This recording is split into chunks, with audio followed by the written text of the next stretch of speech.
Welcome to Norse Code, the #1 podcast for your Minnesota Vikings. I'm your host and producer. My name is James Pagoshnik. Thank you guys so much for listening. And at the other end of the tin cannon string, we have our analyst and co-host. You know him from numerous blogs and podcasts around the internet, most notably from theathletic.com. He is Mr. Useful Human, Arif Hassan. Arif, before we start the show off, I have a confession to make. I have been paid more money to tank episodes than to make good episodes over the past couple of seasons, and I apologize. I mean, you've been doing a bang-up job of that, so... Like, oh, you mean you couldn't tell? You didn't? You couldn't? Sorry, when you blissed with Cover Zero at the end of the show, that should have been the tell here that you were being paid to tank, but yeah, no, honestly, it seemed so in line with your normal podcast performances that honestly, yeah, it was impossible to tell. Well, either I'm a terrible actor or I'm an amazing actor, and I don't want to get into which. So, welcome to this episode of Norse Code. Hope you guys play acting another version of yourself. That's not really acting. I mean, you could be playing yourself. It's just you. Boy, if that's not a indictment of a couple of things there. Welcome to this episode of Norse Code. Hope you guys are all doing well. It is Super Bowl week, and so we have some prop bets to go over. We also have a potential head coach to discuss, a potential hire that will likely happen after the Super Bowl. We missed out. What happened during? Yeah, that's actually the halftime reveal. Is there a prop bet on that? Also, we missed out on the Harbaugh fun last week, so we do have to talk about Jim Harbaugh and some other interviews that are happening at coordinator positions, obviously the prop bets, and of course the mailbag. But before we start, thank you guys so much for listening to Norse Code. Hope you guys are all doing well. Again, we are doing the every 2 weeks thing right now, so hope you guys enjoy the episode here. Before we start, we are doing some cool stuff over on Patreon. This is normally the part of the show where I pimp out our Patreon and talk about the bonus stuff, and there's been a lot of bonus stuff, especially in the month of January. But we opened up the Discord, finally, after threatening to do it for 2 years. We opened up Discord for our Patreon people, and boy howdy, the Case Cookus room is going exactly like you would have expected. Yeah, everything is a disaster. The Discord is going extremely to plan. James didn't have any idea how to make anyone a moderator for a little while. There's no kind of accounting for how to get people into the Discord in a way that made sense with the Patreon. Like, just the absolute worst management of the Discord in the first hour of its existence. Love it. If you want to experience the chaos, do you have to be a patron? Like, I have no idea how this is working right now. Yes, it is going through your Patreon. You can also, as a member of Patreon, you can click on it. It'll verify stuff, and I will ensure that as things go on. But yes, over at patreon.com/NorseCode for $3.50 a month, you can access the Norse Code Discord in all of its glory. And boy, there's a lot of glory going on here. So check it out over at patreon.com/NorseCode, where you also get a bunch of bonus material, including I put it up to a vote for the Patreon people, which one they wanted. If they wanted an additional Christmas episode or additional clip show from last year, or if they wanted the 2013 Christmas episode that I can't believe I found. Wow. And there are some absolute nuggets of joy in here, including the first appearance of Justice Mosqueda, including the discussion on Reggie Bush and the Heisman, the original. Oh, wow. Yep. I cleaned everything up as best as I could because some of the audio quality was kind of questionable. There is some Coach Esser stuff in here. Like the interview we have referenced repeatedly over the past 8 years. This was a 6-hour episode or something like that. Yep, there is a bit of Esser in here, which that was the preview. That was supposed to be the preview for the Josh Freeman game. Oh my God, that's right, because he was the Giants. Oh my God, the Giants guy. Yeah. So wow. Yeah, that's perfect. Oh my gosh. Yeah, that should have told us how the Josh Freeman game was going to go. And oddly enough, there is a clip in there which does. Yeah. check it out over at patreon.com/Norse Code. You guys got a bunch of bonus material. You're going to get some more here in a couple of weeks, so enjoy this. We really do appreciate our Patreon people. I'm trying to make it so this is something that you see value in, especially since we're going to an episode every 2 weeks for the regular folks. So check it out, patreon.com/Norse Code, and you can be like these fine people.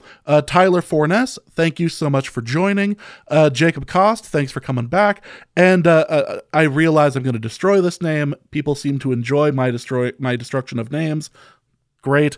Hari Mohandas, thank you so much for joining over on Patreon.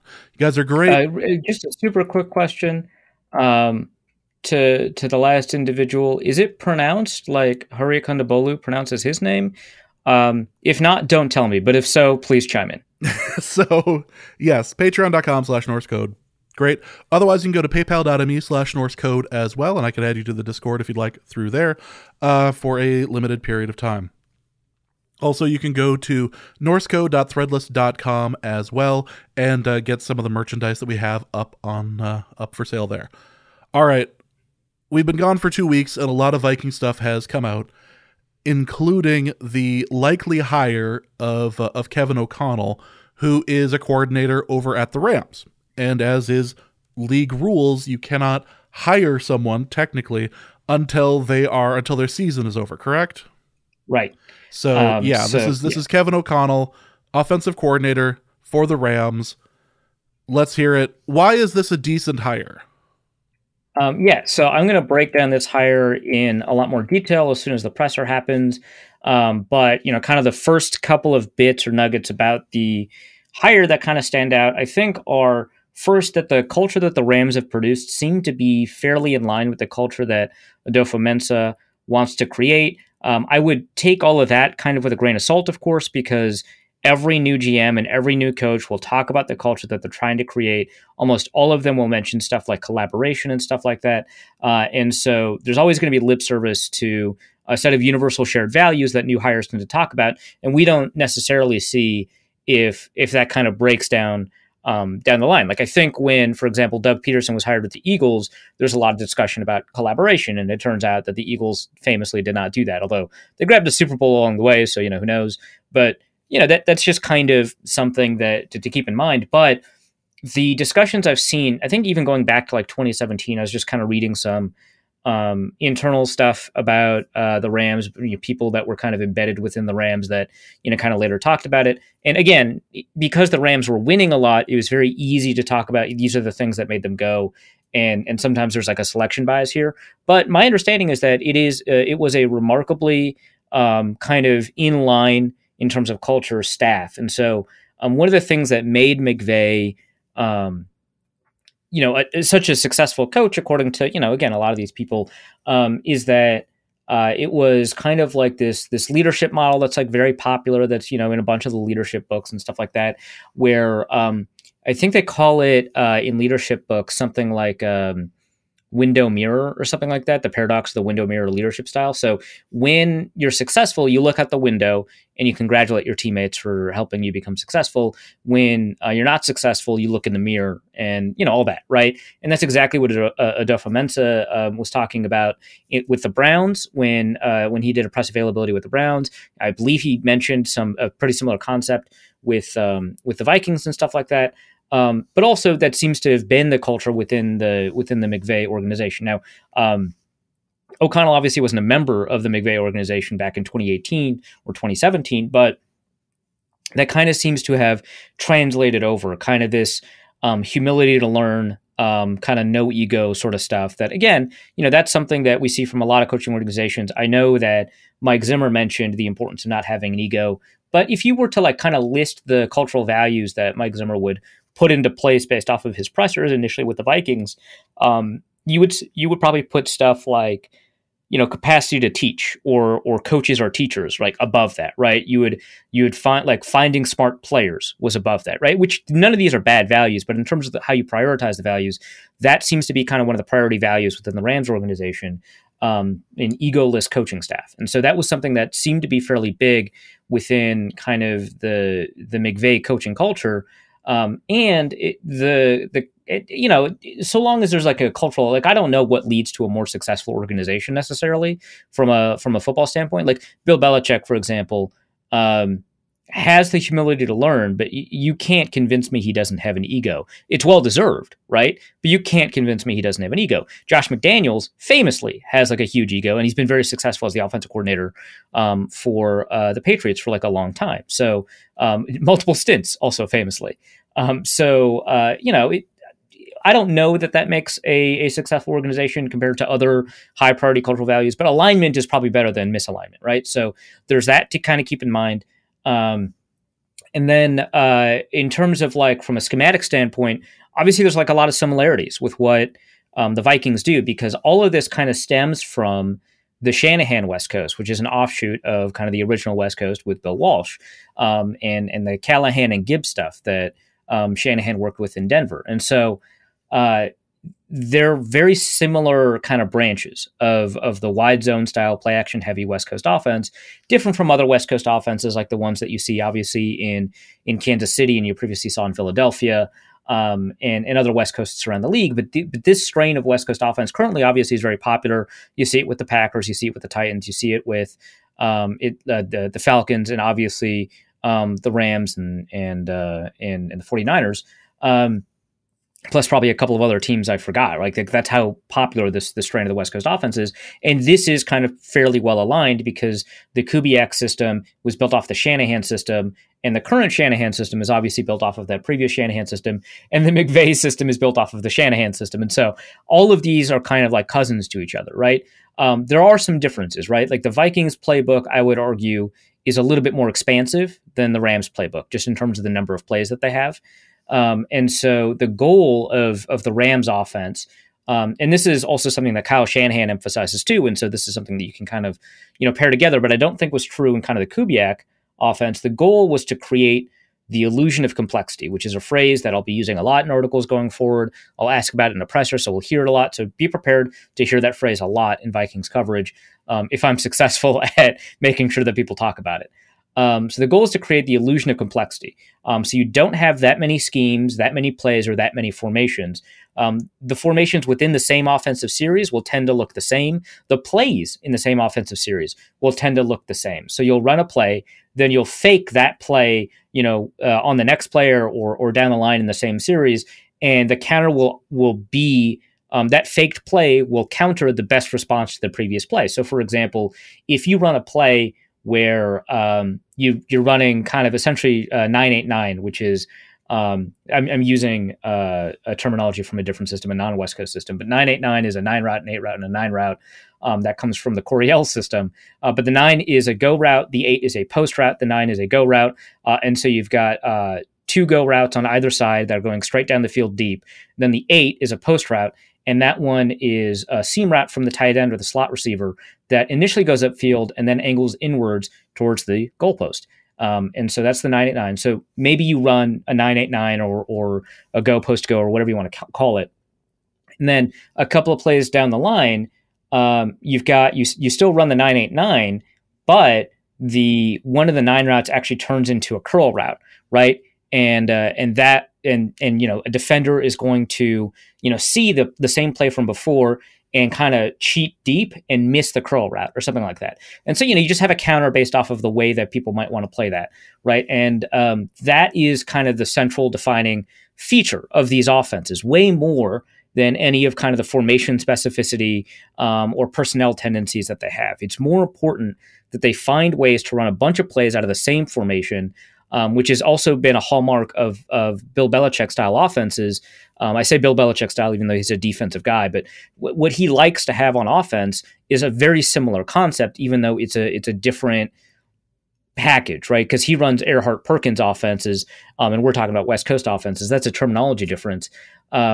Here, I would be surprised if the Vikings ran as much 3 receiver stuff as the Rams did, right? Because again, if you take a look at what the 49ers did, they didn't run very much 3 receiver, and it's the same kind of offensive thread, right? And so I don't know that we'll see a ton of personnel change. We'll probably see a lot more 3 receiver stuff because they like the way that it creates looks. They like the the run fits with a 3-receiver offense than a 2-receiver offense. They like to play action off of it and stuff like that. But I don't think that we'll see as much 3-receiver in Minnesota as we saw with Los Angeles this year or in the past couple of years. But what Los Angeles did, they're a 1-back, under center, zone running team, tons of motions and shifts. They ranked second this year in motion at the snap behind the Ravens and fifth in pre-snap motion. So motion that they would get set and then snap the ball instead of snapping the ball while the motion was occurring. They like to do a bunch of stuff under center. I think in 2018, they ranked first or second in number of snaps under center. In 2021, they ranked like 29th or something. The Vikings were actually one of the only teams that had more under center snaps. And it comes from Shanahan has this quote from a couple years ago, I think when he was with the Falcons. Every time you're under center, you've got a lot more run options, a lot more play action options, a lot more movement options off of your run. Your play choices are endless. You can do everything.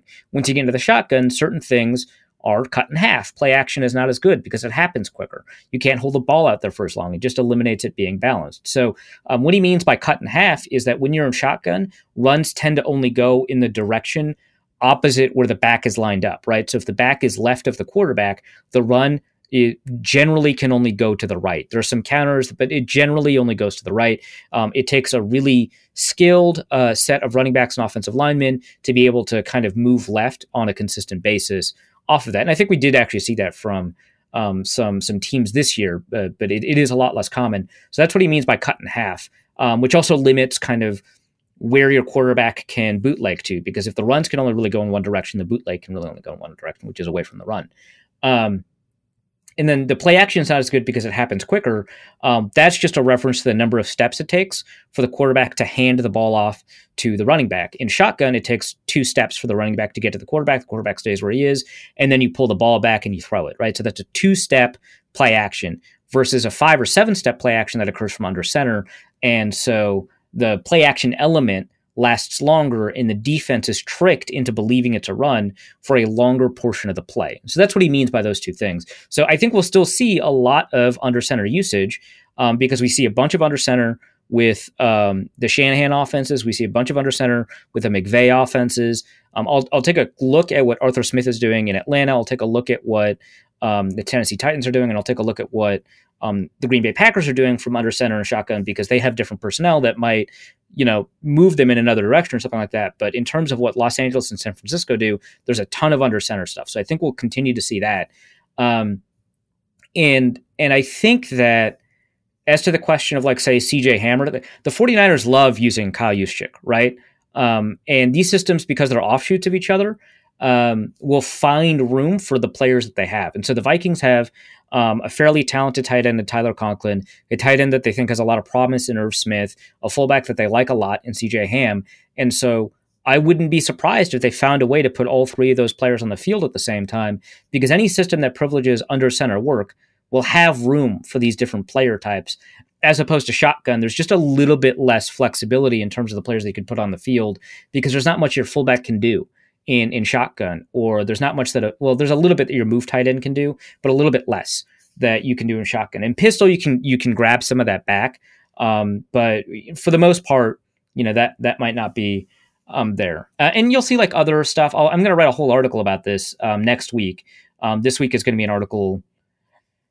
Vikings Twitter's been talking about whether or not you could replace Stafford with Cousins, and whether or not the Rams make the Super Bowl. I'm going to explore that. All of my articles recently have been, like, very polemic and have been very stoking the fires, and I see no reason to stop right now. No, it's after looking at the comments section for the piece that came out today, I can confidently say that you know what, let's put some more wood on the fire. Why not? Yeah, and they're all polemic. They're all very hot takey. At the same time, I hope it's very clear that I'm putting a lot of thought and effort into these. Like, it's not just clickbait, let's go. It's, hey, here's an interesting question that we can explore with some depth and detail. Also, it's clickbait, let's go. So we'll see. But there's a lot of offensive details, like, they call 2 plays in the huddle and stuff like that somewhat often. So we'll go into that in the article I hope to publish next week after the presser. I guess hopefully after the Rams win the Super Bowl. I don't really have I kind of just want Aaron Donald and Matt Stafford to like have a ring. So I kind of want the Rams to win, but I don't really care too much. It'd be nice to see Cincinnati with the Super Bowl. So like that's not bad either. But yeah, hopefully for Kevin O'Connell's sake, after a win, we'll have a presser and he'll get to brag about how good he is. And power to him. 3 days after winning a Super Bowl, you deserve it, right? So, yeah, that's kind of the thing. From a cultural fit, it does seem like there's alignment there. From an offensive fit, I think that it actually, not that you should hire someone based off of the personnel that you have. You should hire the best coach, and then over the course of time, figure out what personnel works for that coach the best. And really good coaches will be able to use different personnel, really flexibly. But some may not, and they might still be very good coaches. But it does seem to be a good fit from that perspective. And so, yeah, I mean, there's not a ton out there about Kevin O'Connell, but my understanding is that that Kevin O'Connell and Brandon Staley were going to be together with the Chargers, and Staley wanted to get O'Connell. And the only time McVay blocked anyone from going to another team was O'Connell. I think that stat or that information is like a little bit off, because it would have been functionally a lateral move, whereas McVay wouldn't block movement upwards, but blocking a lateral move, that makes sense to me, because then O'Connell became the offensive coordinator, and so he could have just been the offensive coordinator with Los Angeles or with Los Angeles, right? Like those are the two options he has. And so I don't know that that's that meaningful, but it is interesting that McVay wanted to retain him. And my understanding is that O'Connell is heavily involved in offensive design, team meetings, game plan type stuff. And it's just, he doesn't call the plays on game day, but like whatever, right? So, and I'm very whatever on that. I'll probably go into that in my piece a little bit, but like I asked on Twitter, like, hey, why do you think it's important that that a head coach candidate be the play caller? And I understand a lot of Vikings fans are traumatized by Brad Childress, and fairly so. He wasn't a play caller and he was hired and whatever. But it feels like the non-play callers that have had head coaching shots have actually done pretty well. Doug Peterson, I think, is the most famous example. I think Brian Flores didn't call plays. And although that ended very messily, right? I think we can say that the reason it's a controversy is because it's somewhat well understood that Flores actually did a pretty good job in Miami, even though they went through offensive coordinator after offensive coordinator, which sounds familiar, I guess. Culley wasn't a play caller, and honestly, given what the Texans had, crack up job, like incredible. And I think there's like one more. I wrote down a list of non-play callers that had gotten jobs recently that did a pretty good job as a head coach. And so I think there were 4, and I just listed 3. The answers that I got were not that compelling. Some were kind of interesting that are worth discussions. Like, it's not that play calling is important because a head coach doesn't need to play call, but the amount of trust that someone's willing to put in to a guy might actually have something to do with, kind of how high quality of a coach in general they are. And I think that one's kind of interesting and kind of worth discussing a little bit. I think that that's not that interesting, given the way the McVay tree has played out.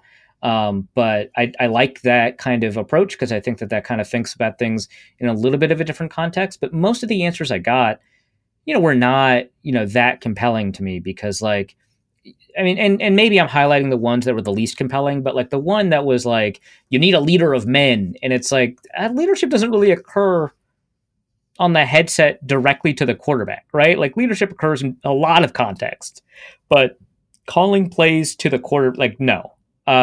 If O'Connell was not that involved in game planning, or if McVay took over game planning responsibilities, if O'Connell was not involved in play design, if O'Connell was not in charge of the offensive side of practices and stuff like that, if O'Connell wasn't in charge of team meetings, those are all like really important in the context of how important he was to the organization and in terms of leadership. But my understanding is that O'Connell was very involved in all of those aspects, but it was just, and so O'Connell would select what was on the menu, right? And then McVay would order off that menu, right? And that's what the play calling was.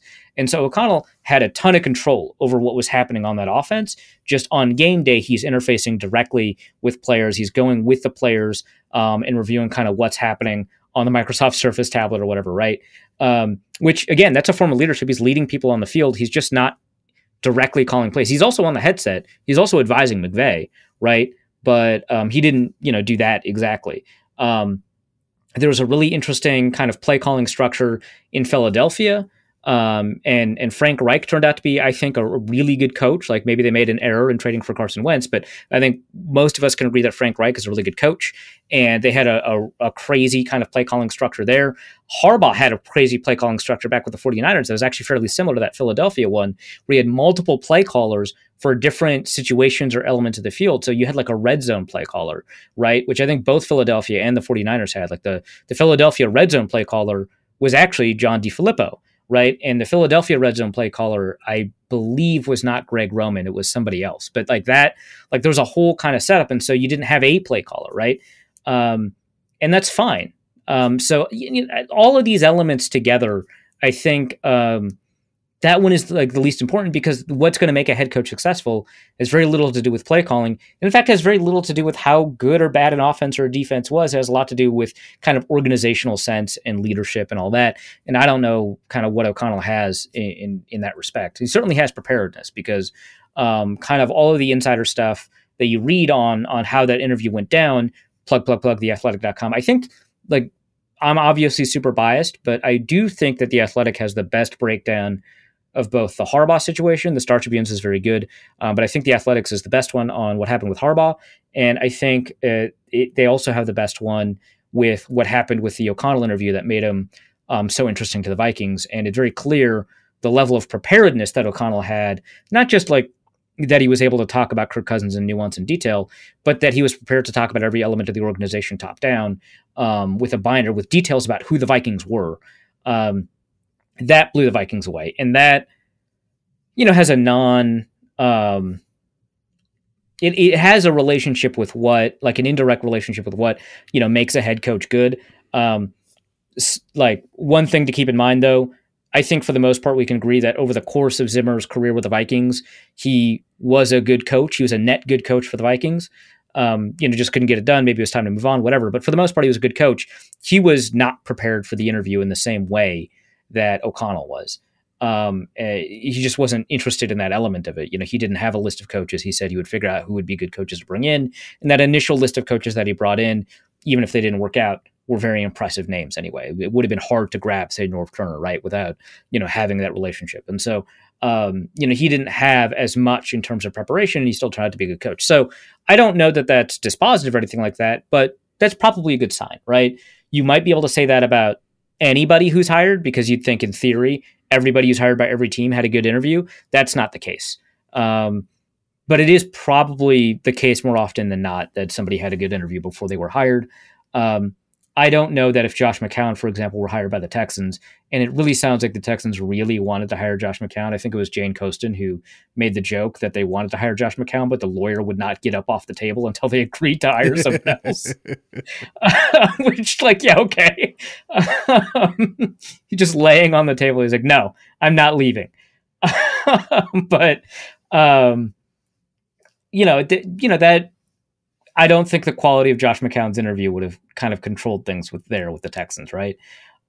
So, saying they had a good interview and that's a good sign is probably meaningless. But I think in terms of if we're saying that all of this stuff about how well an offense or defense performs has a weak relationship to being a good head coach, we might as well mention stuff that probably has a good relationship to being a head coach, which is the way in which O'Connell handled that interview. So that's an info dump. That hopefully that's helpful. I think it is.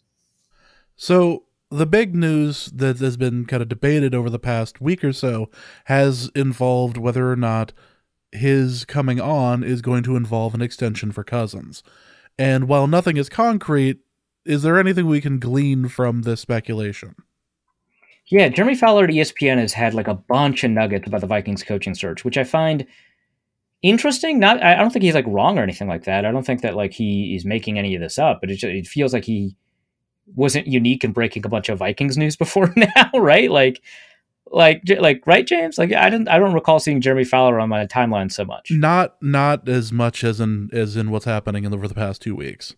Yeah, and he's breaking like a couple of the defensive back coach hires, running back coach hires. I think that he got both of those, or he talked about kind of who the candidates were. He mentioned, I think, all three candidates that the Vikings are, I think, considering at defensive coordinator. But he also, I think he was also the one that reported the Kirk Cousins stuff, that Kevin O'Connell is a fan of Kirk Cousins. He's the one that I think said, quote unquote, nuanced breakdown of who Kirk Cousins is as a quarterback, which I thought I had the market cornered on that. That's disappointing to hear that an NFL head coach beat me to it. But it sounds like he's a fan of Cousins, and that him being a fan of Cousins would make it likely that they would have an extension. And then Adam Schefter mentioned, kind of like, it was not a dispositive statement either, but like he said something like they'll find a way to make it, like I think they'll find a way to make it work, is something he said, something kind of soft in that direction about the $45 million cap hit. And I didn't actually listen to this podcast, but I know that the Minnesota Vikings subreddit posted some quotes from this podcast. But I want to say it's the Purple podcast, the Star Tribune's podcast with Andrew Kramer and Ben Gessling. They mentioned that on that podcast that Andrew Kramer had a smart take that I agree with, which is that Cousins is not in the business of charity, specifically involving the Vikings, and that he is not going to take a hometown discount. So if the Vikings are going to find a way to decrease his cap hit, it will involve Kirk Cousins finding additional security and finding additional money. And so, that would mean that would mean an extension. The only way to increase his cap hit or reduce his cap hit would be to give him more money over a longer period of time. So that sounds like the direction we're headed in. I know that some other insiders, I don't know if it was like Doogie or somebody else, mentioned that they actually see the likelihood of a trade is higher than the likelihood, maybe it's Courtney Cronin, I don't remember, a higher likelihood of a trade than keeping Cousins. But my read of the situation, and I don't have any feelers out there. I haven't checked in with any sources. I've been way too busy doing other stuff this past week. Besides covering my beat, I guess. Literally looking for the homeless people in Los Angeles. Yes. Yeah. Searching. But yeah, like I was doing not my job extensively for the past week. And so I didn't, I already don't have very many sources compared to people like Chad Graff and John Krasinski and Courtney Cronin and Ben Gessling and so on inside the organization. But what I do have, I did not really tap into in terms of the likelihood of a Cousins. So my read is based off of what all these other people are saying and my ability to interpret it. And my read is, I think it is more likely that they'll extend to Cousins. So there is that. Yeah. All right, we've discussed the actual coaching hire and what it means potentially for the team moving forward. Let's talk about somebody who expected to be hired and, from all accounts, based on the reporting from Courtney Cronin and a few others, thought he was just going to walk in and get the job. Jim Harbaugh and all of the fun that Vikings Twitter had last week, and what I actually found the most amusing out of all of this, just other than the fact that it looked like that these people had memed this into existence, was that I declared weeks ago that there's no way this was going to happen. Screaming it from the mountaintops, there's no way it was going to happen. And when it looked like it was at its darkest hour... darkest hour for your take. For my take... It was some people's lightest hour. Yep. I was close to just accepting what was about to happen and changing the Twitter avatar and calling it good because everybody else... You weren't going to change it to the face. I was going to do it. God. I was going to do that as penance for being so horribly wrong. And then it turns out he came in and messed up the interview. Yeah, he really did. And I just want to thank Jim Harbaugh for making sure that the one time I've actually come out with a quote-unquote hot take, that it turned out to be right. Thank you, Jim Harbaugh. I appreciate it. So Courtney was first once a year. Once a year, right. Maybe. Right. What a year Harbaugh's had, by the way. But like they make it to the college football playoff. They beat Ohio State for the first time in forever. And also Harbaugh lost both his offensive coordinator and defensive coordinator. Like just ups and downs, man. Thought he was going to get this job, didn't get it. So Courtney, I think, was first on it and had a pretty good thread. John Krasinski and Chad Graff went into a lot of detail on it. I think they did a really great job. discussing that over The Athletic. But yeah, it boils down to what Courtney said, which was that Harbaugh came into the interview expecting it to be a formality. The Vikings were treating it like an actual interview, and they didn't realize this for like the first couple hours, which is kind of funny. And like around hour 3, they're just like, oh boy, this is falling apart. There's like a little bit of an hour by hour breakdown in The Athletic, by the way, which is very funny. But yeah, they just like realized that they'd come into the situation with 2 different understandings of what was going on, and as a result, felt that they weren't a very good fit. I find that kind of interesting because, and I want to be clear. I think it's the stupidest thing in the world when people compare their regular 9-to-5 jobs to NFL jobs. So that's my caveat. But if I walked into an interview as a prime candidate with my understanding that the expectation was that I was going to get the job and that this interview was a formality, and they did not have that expectation, at some point I would like pivot, right? Like I would be like, okay, I understand what happened here. Let's have a real discussion or reset or something like that. Because if they're committing a 9-hour interview for you and it is several $1 million, and obviously he could, in theory, make more at the University of Michigan. I don't think that is his, because he got a pay cut last year to $4 million from $8 million, I want to say. And I don't know that he's gotten a new contract with Michigan or anything like that. So I don't think he's making more, but he could, in theory, make more at Michigan. But if I'm like deciding between multiple several $1 million jobs, and one of those organizations, was sending out like feelers that I was getting incorrectly, I would say that I could negotiate that, right? I could negotiate a reset of that interview. I could be like, look, we got off on kind of just a weird look here. So let's kind of take it from the top. Like, I think you could do that, right? And he was just like, you know what? If you don't want me, I'm out. And like, that's not really what it was, but okay, fine. I guess you interpret that as they don't want you.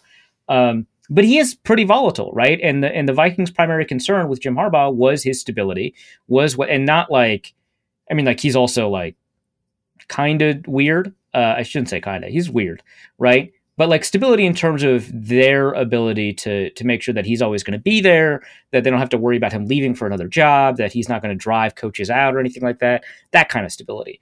And obviously, this kind of weird dance that he's had with Michigan, despite being there for like 7 years, did not compel them after he started dancing with the Vikings on that one. So, yeah, there's a lot there. Courtney Cronin did some excellent reporting.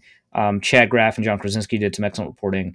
I would read those stories for a lot more insight, but I think that the primary thing is they both showed up to the interview in different suits. Very much so. And listen, it takes a lot of chutzpah to schedule an interview for National Signing Day when you're a college. I thought that was a huge signal that maybe he thought he got the job, right? Like, yeah. And I thought he got the job. The National Signing Day was huge to me, right? Because Michigan had its entire class signed by then. Like from a functional standpoint, it didn't matter. And National Signing Day is very much a formality. It really doesn't matter for a lot of recruits and for a lot of teams. But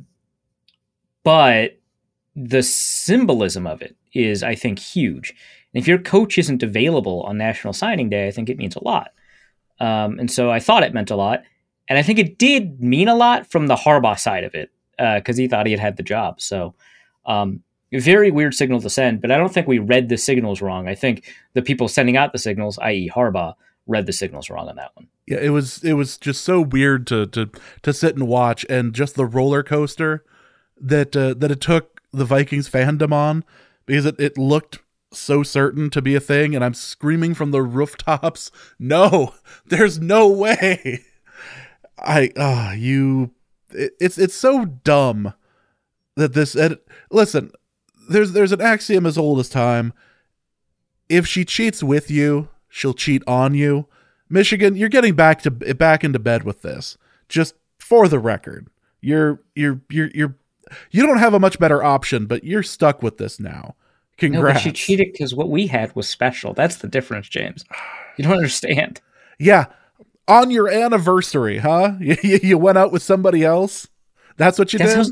That's how special it was between. That's why she cheated on her anniversary. That's why it was so special. Like, that's how we know that we're special. No, they never leave. They never leave. It never works like that. This is dumb, and you deserve what you got. So no, Harbaugh is not coming to Minnesota. Self-loathing in that sentence, James. Boy. Don't worry, I've experienced it too. We've both been there on that one. Boy, we're not going to get into James's relationship corner right now, but I can tell you, she never leaves. It's coming though. The relationship corner will absolutely be featured on this episode. The relationship corner is also featured on the Discord over at patreon.com/NorseCode. I made sure to make that in a bees advice section as well. So, all right, there have been a couple of other interesting interviews. It does look like the Vikings will likely move on defensive coordinator. The offensive coordinator for the Vikings, that Kubiak, has decided to take up residence in Denver. Good on him. Yep. Don't let the door hit you on the way out. But there have been a couple of interesting interviews in Minnesota so far, especially for defensive coordinator. Yeah, so Jeremy Fowler has listed 3 potential defensive coordinators for the Vikings. Sean Desai, former Bears defensive coordinator. I don't know who the Bears have hired or anything like that, but I thought he did a pretty good job with the Bears. They ranked 13th in DVOA last year on defense. And I think, he kind of, despite, not having, their key players, right? I don't think they had Khalil Mack for most of the year. So, I think that for the most part, that would be a pretty interesting hire. The Bears have kind of built on the Fangio Staley style of defense. So we'll kind of see if, that's kind of what's appealing to O'Connell, having that familiar defensive system to kind of work alongside the Ravens. Anthony Weaver, coming from the Ravens system, he's the defensive line, and run game defensive coordinator, I guess. He figures out the run fits on the Ravens. That would be interesting, especially if he kind of imports Wink Martindale's. In the Vikings, it sounded like we're interested in Wink Martindale, but they couldn't get him because they didn't have a coach in place, and so the Giants just hired him.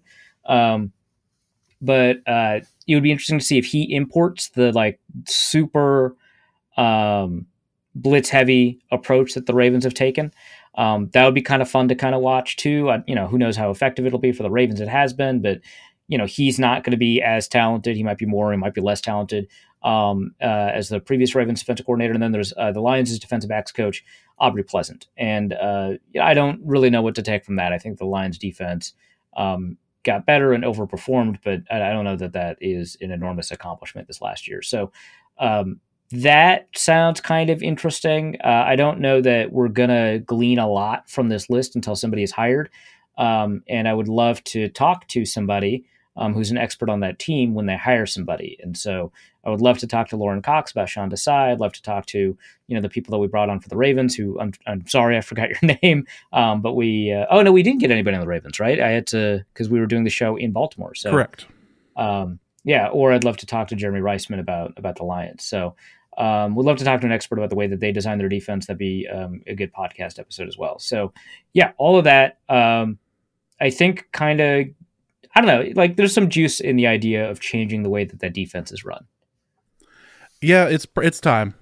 Now, if you're going to get rid of Mike Zimmer, you're pretty much needing to get rid of everybody else involved in that defense as well. So it definitely makes sense to make the change now, and especially since the team has been so bad with defense specifically. All right, every year we get to do our prop bet section, and every year it's fun. And this year we are taking a number of prop bets that were listed from an article from theathletic.com, and also the Washington Post has some good Super Bowl prop bets as well. So this section usually goes about 20-ish minutes or so. If you're not interested in this, go ahead and skip ahead to the mailbag. But we do have a number of prop bets that we want to talk about. Obviously the first thing that people talk about is the national anthem and whether or not it'll be over. That one's always not as interesting to me, because what's more interesting is which player is going to be shown on camera first during the national anthem. Do they go Stafford or Burrow? Right. Yeah, that one I'm kind of curious about. So Stafford -110, Burrow -130. So Vegas, for whatever reason, is favoring Matthew Stafford. I kind of wish I knew why. like you can construct a reason, right? But you could just as easily construct a reason for Joe Burrow. Like Burrow could become the new face of the league or one of the new faces of the league, along with like Josh Allen and Patrick Mahomes. And you could make that argument, right? But Matthew Stafford, it's been a long, long time since he's even seen the playoffs, much less, won a playoff game. In fact, I don't think he's ever done it before this season. And so this is like kind of a vindication of a career, right, for him. So you could say that that's the argument, right? I think ultimately a production crew is just going to make whatever decision. No. Sorry, minus 130 for Burrow means that Vegas thinks that it's going to be Burrow. But right, so you could just do it either way, right? I would put money on whichever one the public is betting against. And so the longer odds are for Matthew Stafford, right? So I would just put money on Stafford. I'm going Stafford because Stafford is the bigger name. You think Stafford's a bigger name than Burrow? I think Stafford is a bigger name because of LA being the more important. I say more important or more popular team. But like it kind of isn't though. like I guess Cincinnati's not a huge national level. It's a market thing, yeah. Yeah, I get what you're saying. But like LA does not. The Rams don't control the Los Angeles market, but that is probably a more popular team than Cincinnati. I think the argument from a production truck standpoint.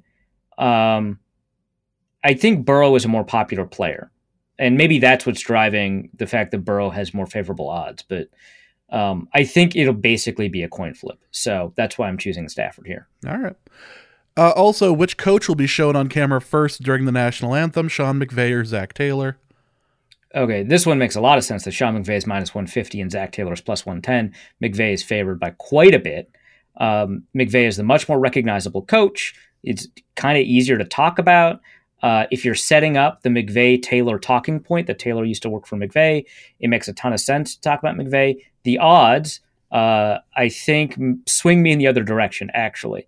I think this is, again, it's not quite a coin flip decision, but I will bet against the public again on this one and take Taylor, even though I think they'll probably go McVay. I like the odds for Taylor more.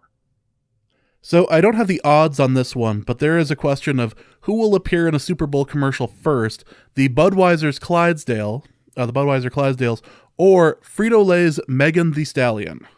That's hilarious. I'm gonna pick Frito-Lay's Megan Thee Stallion because that sounds funnier.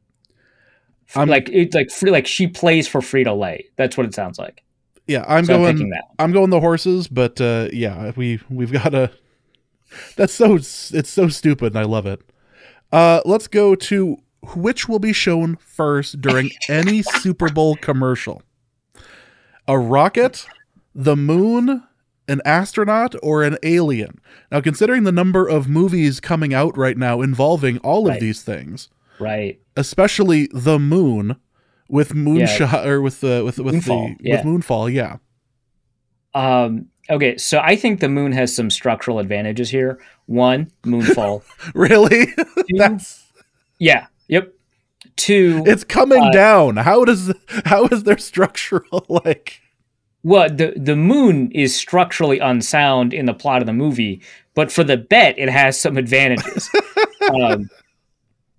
Two, the phrase "going to the moon" in crypto circles. I don't think that'll be the reason that we'll see the moon, but I think that it improves the odds a little bit more going to the moon. I guess like the reason that you pick Rocket is Rocket Mortgage, and they've shown up a lot in Super Bowl ads and in commercials during games. And I understand. I think actually Rocket makes a ton of sense, but I just want to go with the moon because of Moonfall, because I use the phrase the moon has some structural advantages here, and because of the small additional bonus of the crypto memes. So I'm going to go with moon at plus 175. Rocket, by the way, is plus 125. That's the favorite. Astronauts plus 250. Alien is plus 400. I'm going Rocket, but I really wish I could take Alien. Alien's plus 400 is tasty. That is, yeah, that's tempting. What will be the first penalty of the game? Offensive holding or false start? Or defensive pass interference or defensive offsides or roughing the passer? Or the field? Or the field, yeah. Okay, so offensive holding's one category, false start's another category, Defensive pass interference or defensive holding is one category by itself. Defensive offside / neutral zone infraction is the category by itself. And then roughing, and technically unnecessary roughness and roughing the kicker also count, but roughing the passer is one. Are these even odds? Do you have the odds for these? Yeah, they're even odds. Oh, really? Interesting. I'm going to go with the first penalty is going to be defensive pass interference. I think we'll see a lot of throwing in the game, first of all. And second, I think they want an offensive Super Bowl, so I think that they'll call the defense a little bit tighter. So you're going pass. You said pass interference. Yeah, defensive pass interference. Yeah. I think defensive holding. I think this is going to go offensive holding. Interesting. I think we're going to go offensive holding. No, you know what? I was like depending between offensive holding and false start. I'm going to go offensive holding.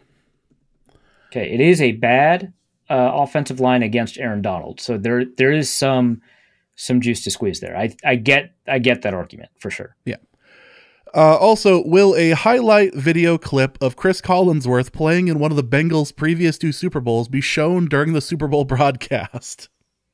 So is this even? Are these even odds? I'm going to have to pull up let me pull up the article from The Athletic to just check on this, because what you can easily figure from this is that they would show clips from that Super Bowl or show clips from various Bengals games, and then they could just show this as like an endpoint, and they just sit and laugh at it afterwards.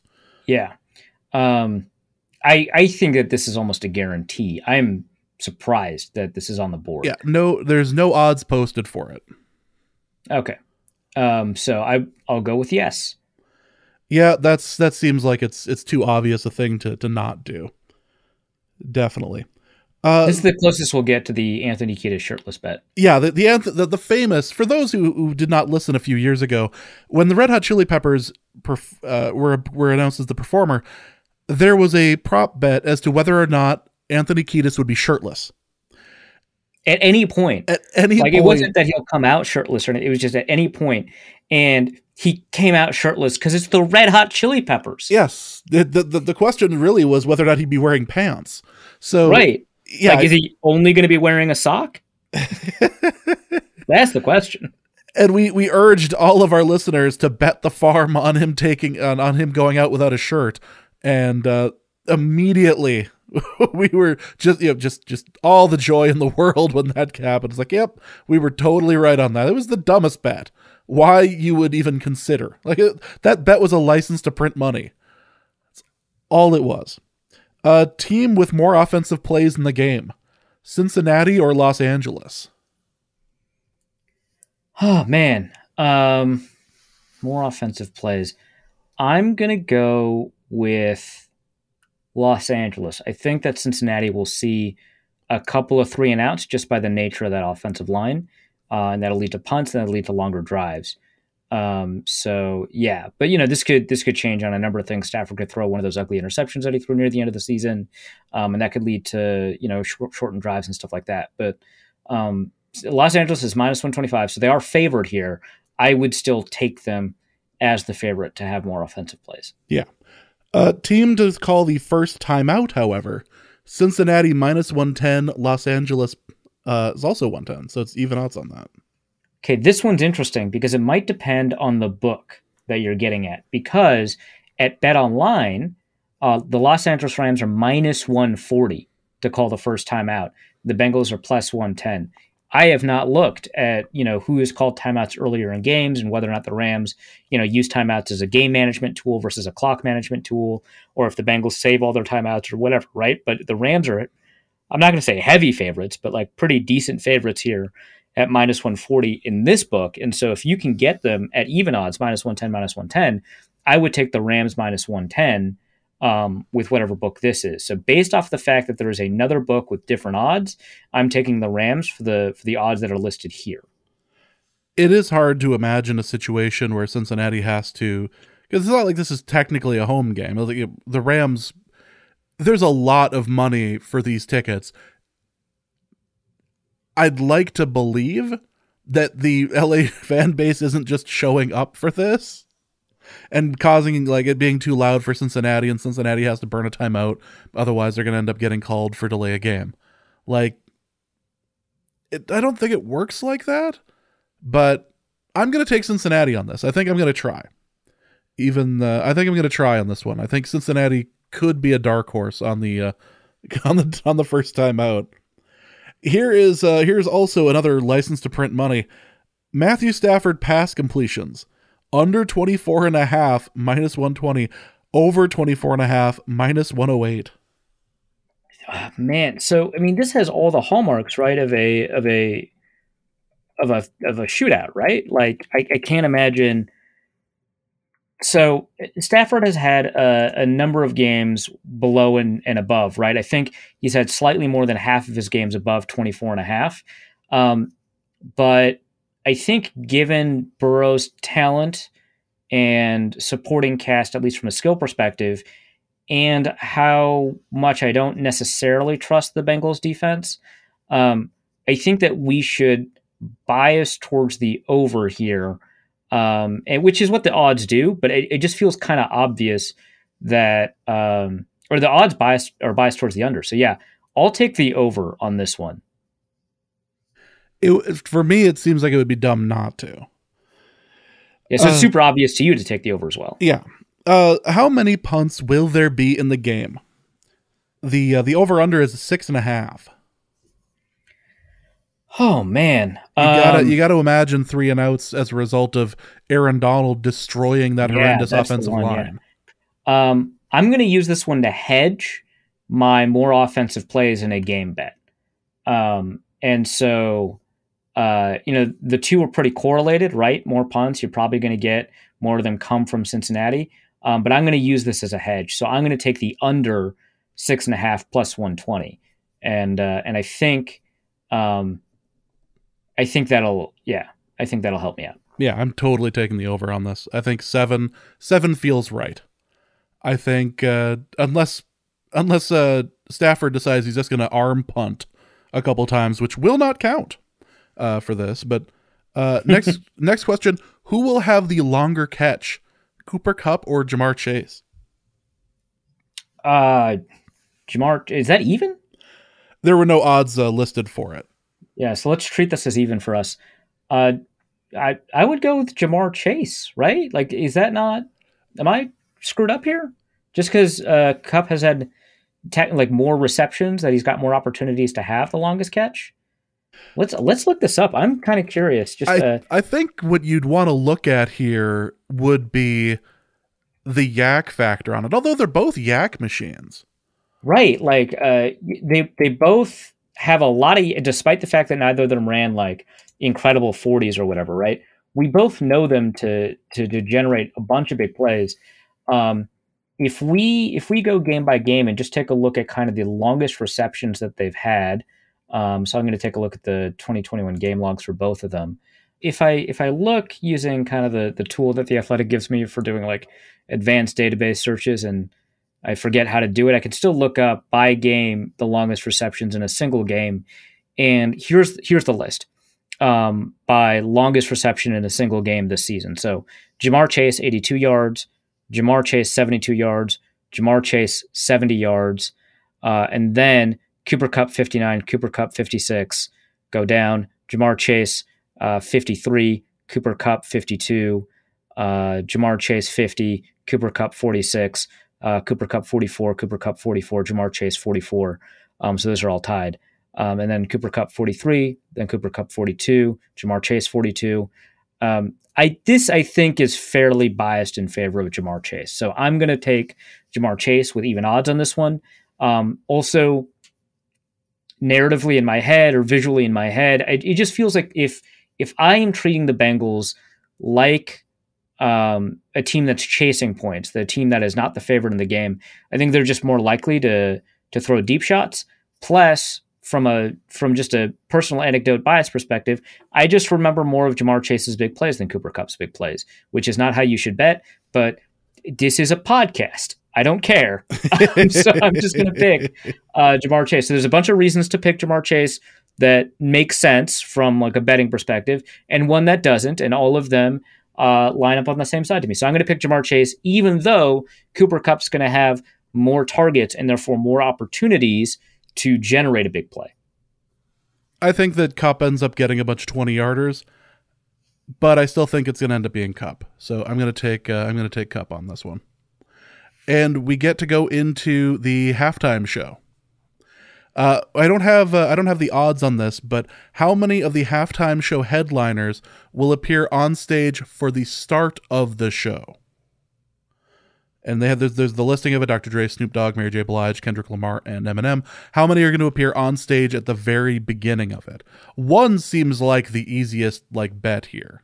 Yeah, these are not all even amongst each other, right? One is even with 2, 3, 4, and 5. It wouldn't make sense to be. I would have to assume that 5 would be would be earning you far more money than choosing 1. Yeah, and I would imagine that 5.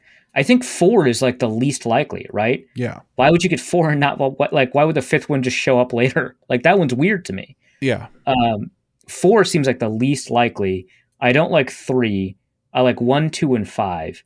And I think out of all of them, if it's even odds, I would want to take 1. The real question ends up being what ends up being the first song. Which we're almost to, but who will be the first to sing, speak, rap during the halftime show? Dre, Snoop Dogg, Mary J. Blige, Kendrick Lamar, or Eminem? You can ask yourself whether or not it's going to be Eminem doing Lose Yourself to start it, or if it's going to end up being a Dr. Dre thing to start it, because I think it's between the two of them. I think Snoop Dogg ends up being second, but I think between the two of them, Eminem or Dr. Dre ends up being first. And I think the only way you do Eminem first is if you have Lose Yourself to start off. Lose Yourself, I think, is such a banger. I don't know. Everyone loves it. I don't know that you start with it. To me, just because of the opening works for an opening for me. No, yeah, it's true. I guess I get it. I think we're going to start probably, and we're infringing on the next bet by doing this one. I think we're going to start with California Love, right? And so that's Dre. So I'm going to go with Dr. Dre plus 150. It is, I'm taking the worst odds here. Snoop Dogg is plus 180. Eminem is plus 250. Mary J. Blige is plus 300. Kendrick is plus 350. Personally, I'd probably switch Mary J. Blige and Kendrick Lamar, but whatever. Yeah, the odds of Mary J. Blige opening it doesn't really make sense to me. There should be... I can see Kendrick Lamar opening it, right? But I don't see Mary J. Blige doing that. I think California Love ends up ending it. I think it builds toward California Love. Yeah, but I could see that too. Yeah, but I just feel like for the same reason Lose Yourself would draw people into the opening, California Love draws people into the opening. Because obviously, there's the local angle and everything like that. But B, this is clearly like an old millennial Gen X playlist, right? Yeah. Even if you've got Kendrick, right? And I feel like just appealing to them off the bat with California Love, that makes sense to me. See, the better song to start off here would be Ain't No Fun. And you can have the hologram of Nate Dogg come out for it too. Oh, man. They're going to do some hologram shenanigans. They have to. Sure. This is not a Tupac for sure, I think. They have to do something for it. And I'm all about Nate Dogg on this. Nate Dogg is basically... Oh, I didn't even scroll down. Oh my God.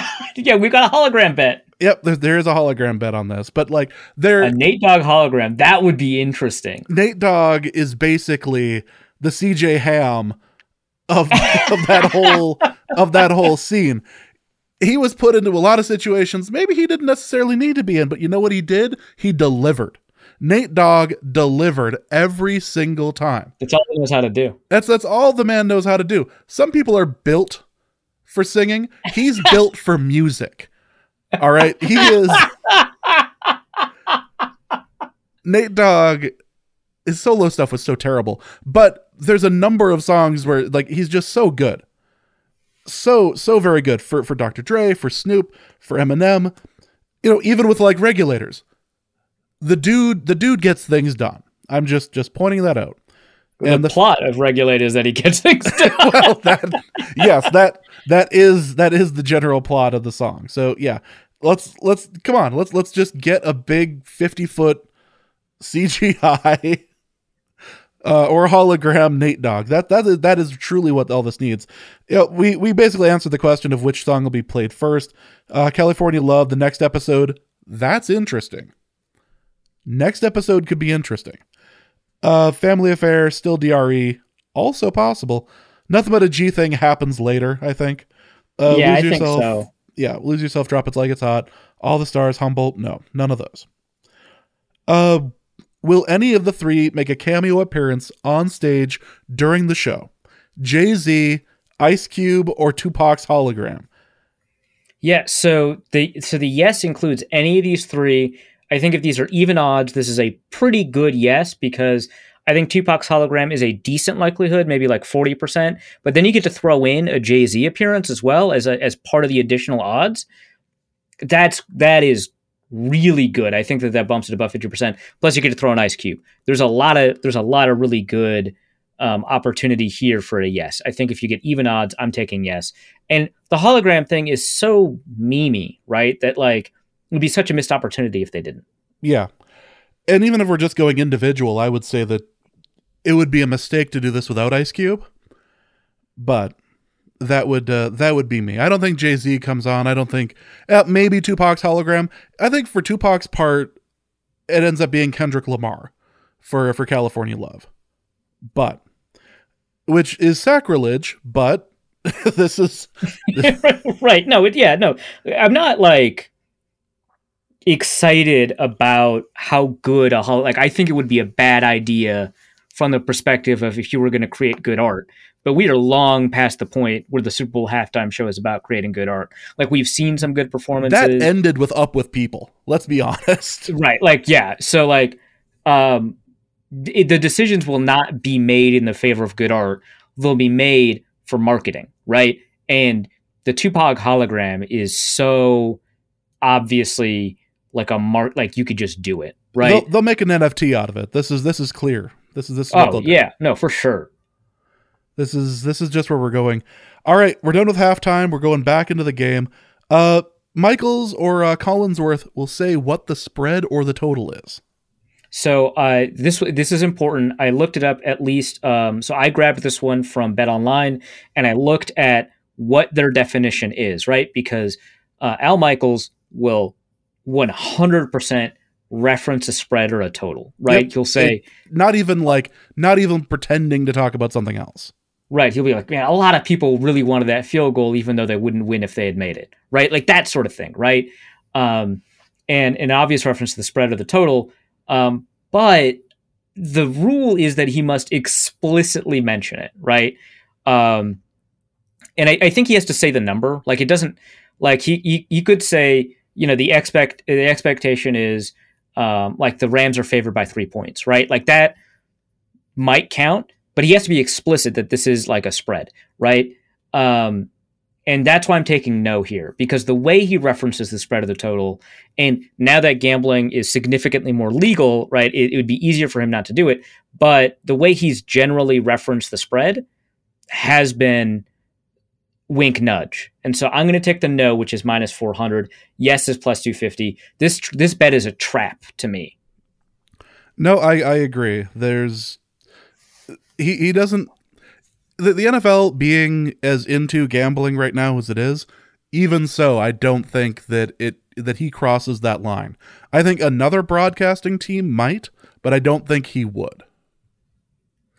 Let's go with the Super Bowl field goal record of 54 yards. Will it be broken? I put this in here, and I should have looked up the ranges of the kickers in this game. But both kickers, I think it's Matt Gay and Evan McPherson, are pretty good at length from distance. If these were even odds, I would absolutely take no. I mean, it's a record, right? But we've seen kicks lengthen over time. We've seen a bunch of long kicks specifically this year. Maybe that's a big bias I should ignore. But both teams trust these kickers from distance. Obviously, in order for it to work, the field goal has to be made, right? But you've got pretty good conditions. Technically, it's indoors. If you look at the stadium, it's like it's not like they have doors, right? So like there's like might be wind, but it's basically an indoor stadium in an all weather environment. So I'm gonna go with yes plus 250. Again, if it was even odds, I would absolutely take no. But I think the additional returns on yes make it like that. And the issue here is that teams would generally only want to take this long field goal if it would win the game, and if we're at that point, you've threaded a needle that the game is actually going to be within 3 points or something like that, and that's tough to make sure that the game is exactly within that margin. If you take a look at like the different like point spreads or favorabilities, it's very hard to get within that margin. Or at halftime, which only happens occasionally. But I just think the team's trust in these kickers gives you that. Again, I think this is less likely, but I think the odds of plus 250 on yes make me take yes here. All right, the next one is politically oriented, and I was trying to see if there was actually a connection to the score or anything this time, because we've had a bet like this before that was related to the like longest pass in the game. So this is Biden approval on February 14th, over under 41.5. Yeah. So just some context. Last time we did this was just 2 years ago, which is going to be longer, the longest reception of the game, or which is going to be bigger, the longest reception of the game or Trump's approval rating. And I took longest reception, and I looked at the average longest reception that Tyreek Hill had, or the average longest reception that had been happening in those games, which is Chiefs 49ers, I want to say. And it was almost bang on what Trump's approval rating was. It was like really good. Like I was like shocked that they could do that. And I took longest reception because I just thought, given the nature of the Super Bowl environment, we're going to see a couple more big plays, maybe a trick play. And so in my head, I was like, the longest reception has to be longer than 42, because that was basically what Trump's approval rating was. It wasn't really moving a ton at that point. And I thought, it's more likely that it'll go down than up at this point. And so, you've got a little bit of cushion. But we didn't see we saw like a 38-yarder or something like that, right? This is 2 years ago. I could be wrong, but I think it took until the fourth quarter for that long reception to happen. And that bet was in my mind. And so I just like lost it. I was celebrating so much. Yeah. They actually hit that 44-yarder at the end. It was just, it was a wonderful, like all the tweet ats hit us at that particular moment. It was incredible. So this bet is less fun because like you need, I love having that reception in there to kind of change that. Maybe a different book has it, but I grabbed this one from Bet Online and I didn't see that special. Maybe, but actually, no, I did just look this up. I just had to go to the cross sports section of Bet Online. Rookie mistake. So we do have something like that. So it's Tyler Boyd receiving yards or Biden's approval rating on March 1st. So last time it was Trump's approval rating, I think it was the Tuesday following the Super Bowl. This time we have to go all the way to March 1st. So basically 3 weeks away. That's going to be obviously very hard to predict, but I think we're probably going to be around 42. I mean, that's what, and they use 538. And if you take a look at 538, he's been since December, he's been 43 or lower, right? So it's between 43.9 and 41.2, which is where he's currently. It's been going generally down on the 538 average. And I don't know that he'll find a way to go above it, right? I mean, like he could, announce something with Moonshot. He could, I don't know, start a war, but it doesn't seem like there's a lot of avenues for him to hit an approval rating above 43. And so that's going to be the target, I think, here. And if you take a look at Tyler Boyd's yards per game, the average is 51.8. And so you think, oh, well, that's really good odds for Tyler Boyd. And these are basically even. I think the odds are minus 120 for Tyler Boyd receiving yards, minus 110 for Biden's approval rating. Obviously, for these props, there's just a ton of juice that Vegas just collects on, so you're never going to get very good odds. It's never going to be minus 110, minus 110, or anything like that. But for cross sport, prop bets, this is relatively small juice. It's not like the juice on like coin flip, right? So the thing with the Tyler Boyd stuff is that you really want to look at how often it is that he's above 43. And he has had 11 games below 43 and 9 games above 43. And so actually the median is 39 or 36 or something like that. So it's actually lower. So I think the fact that Tyler Boyd is favored and the fact that we're aiming for like 41 to 43, and obviously he could fall below 39. And if he gets 39, you lose the bet. It's March 1st. It's 3 weeks away. It's really hard to predict. I think that there is going to be some potential slight regression to the mean for Biden. I'm not going to predict political events. That's just like way too difficult to do. But I think, despite the fact that it has been a general downward trend for him, you're more likely to bounce to the middle. I mean, we saw that with a bunch of previous presidents than we are to see someone like drop, like the Bush drop in 2005 for like the Katrina stuff and the Meyer nomination. And the association with Dick Cheney, who had like a 19% approval rating at the time, which is just wild. And the Iraq War starting to turn in the other direction in 2005. Like, I don't know that we'll find that perfect storm. So I think we're more likely to move back up. So I'm going to say with the additional cushion that you've got regression for Biden, maybe he announces something that like improves his odds. I don't think that there's a good chance of that. And the fact that Boyd more often gets below 43, 41 than he does above, I'm going to take the Joe Biden approval rating on this one, which means I'll be cheering against Tyler Boyd receptions, which sucks. I love him, but that's just how the betting market works sometimes. So you're going Biden on that one. Also, there's a prop on whether or not Joe Burrow is compared to Macaulay Culkin in appearance. No is minus 2,000. Yes is plus 700.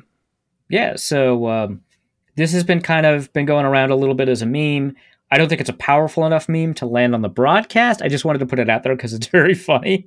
Because, you can see it, right? But I don't think it ends up on the broadcast. If this was if I had the same odds for a regular season broadcast, I'd throw just a little bit of money on yes because it'd be funny. But I don't see this happening in a Super Bowl broadcast. I just don't. No. So I'm gonna take no minus 2,000, which is unfortunate because I only make a small amount of money, but it is very funny. Times the quote home field advantage is said in the game. Over under is 1.5. Over is plus 145. I am going to take the under. So you think that they'll only mention it once or not at all? Correct. I think they will. I'm going to take the over here, plus 145. It's just like you've got this is only the second time in history you've had a home team playing in their own stadium in the Super Bowl. I think that's going to second time in 2 years. Yeah, I'm aware. Right, and everyone's going to be made aware again and again and again. Yeah, if only this was if only the Super Bowl was something affordable to actual fans of the team. As opposed but the bet is not that they will affirm that home field advantage exists. The bet is that they will say the phrase home field advantage. It has to be home field advantage, not just home field. So yeah, right. And that's the tough part, right? Because if it was home field, we'd both smash the over here, right? Yes. But Al Michaels turns to Chris Collins with, hey, with so many different fans of the stadium, do you think home field advantage is going to be significant here? And go, well, Al, I don't know. I don't think that home field advantage. And then you've hit it. Boom. As he slides in. Yeah. Yeah, right. So I'm going to take the over here, knowing that the market is in on the under. James probably has the right call here, but my brain won't let go of the fact that this is going to be a discussion. Will a player do the icky shuffle? Yes, minus 140. No, plus 100. I'm taking the no. I think the no is got to be the better money. It has to be. But I'm going to take yes anyway. Well, it's more fun if it's yes. Yeah. The no is because it's just this is something that I think is closer to even odds. So why not take the one that pays you out better, right? But the Bengals are more than a lot of teams, right? Tied up in their own history. They love to celebrate their own iconic moments and players, unfortunately, because they don't have a lot of them. And so, somebody like Ickey Woods is just going to be celebrated in Cincinnati. So they're going to do the gritty with a touchdown. If they get another touchdown, I think that someone's going to do the Ickey shuffle to pay homage to those Bengals. Because I think when you've got a team that's downtrodden for so long, attaching yourself to that history is so much more important, right? The Dallas Cowboys are very aware of their history. They'll tell you what their history is.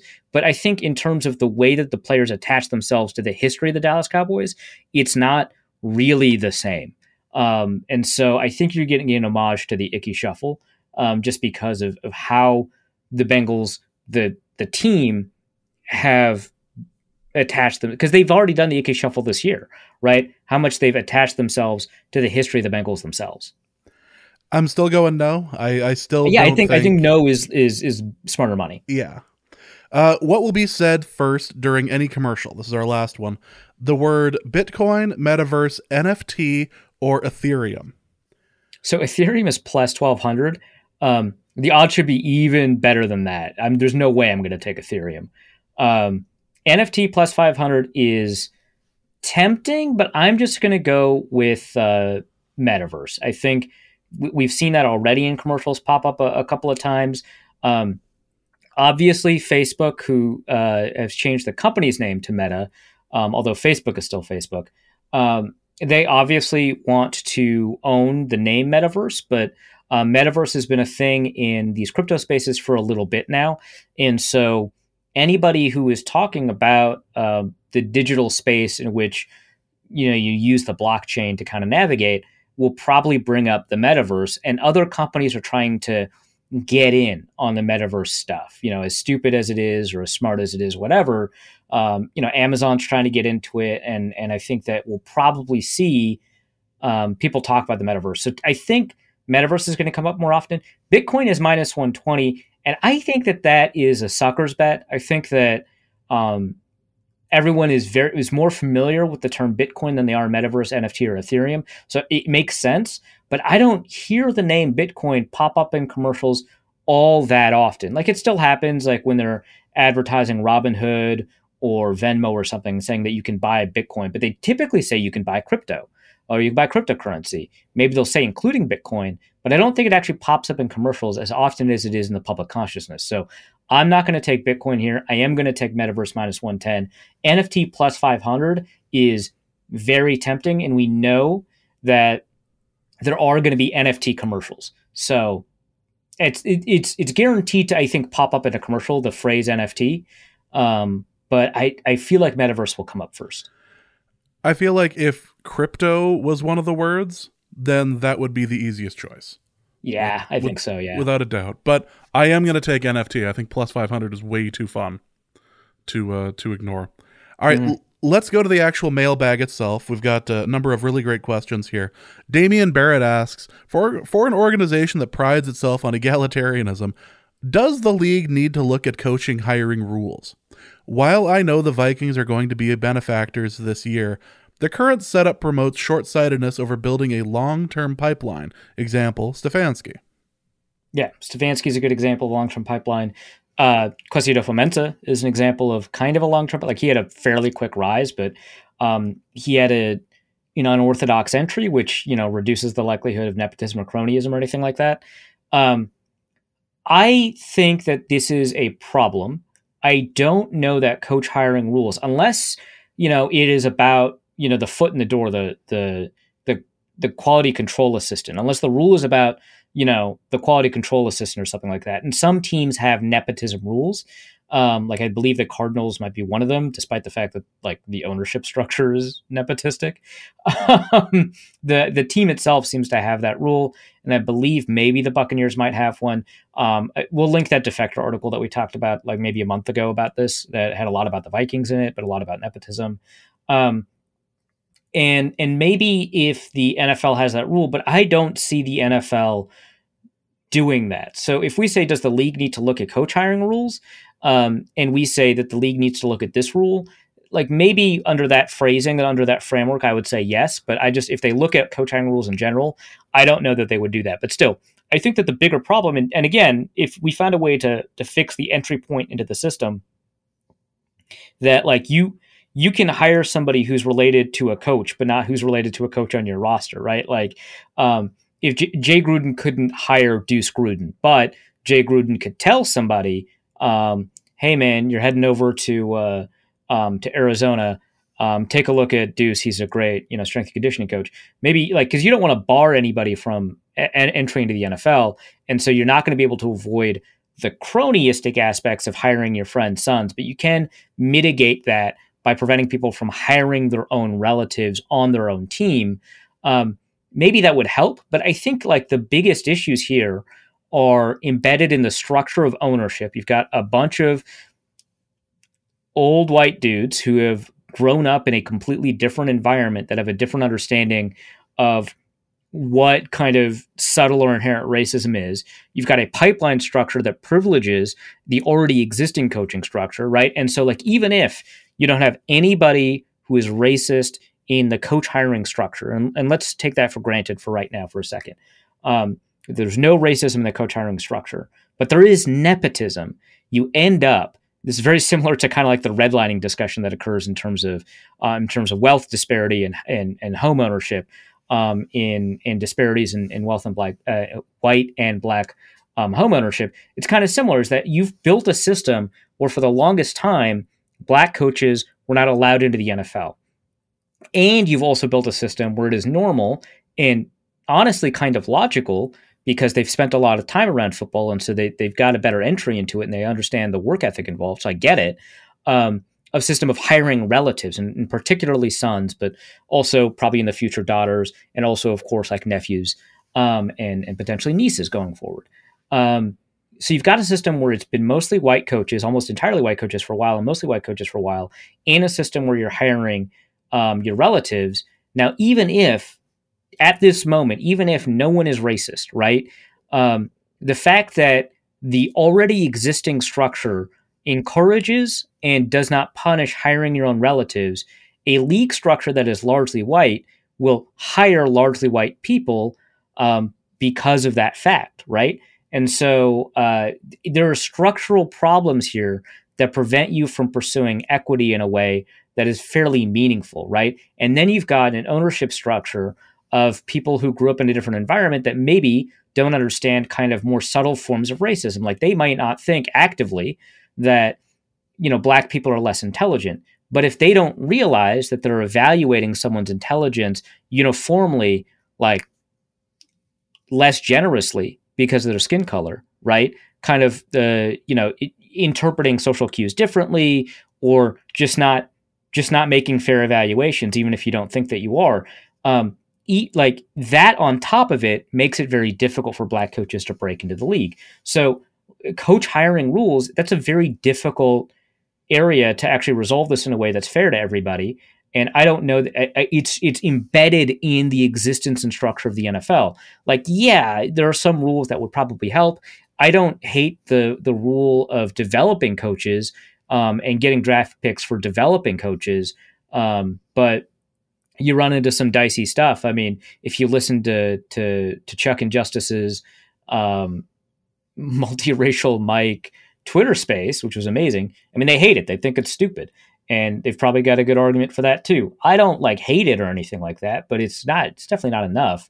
They didn't want teams to, the initial proposal was that teams who hired a black coach or a minority coach in particular, a minority female coach, I think it was, in a head coach or coordinator position or in the front office, that they would receive draft picks. And instead they turned it to the team that develops them, which gives you an incentive to bring people in the front door at the lowest levels. But they have to still rise meritocratically. That seems to be kind of the idea that they had.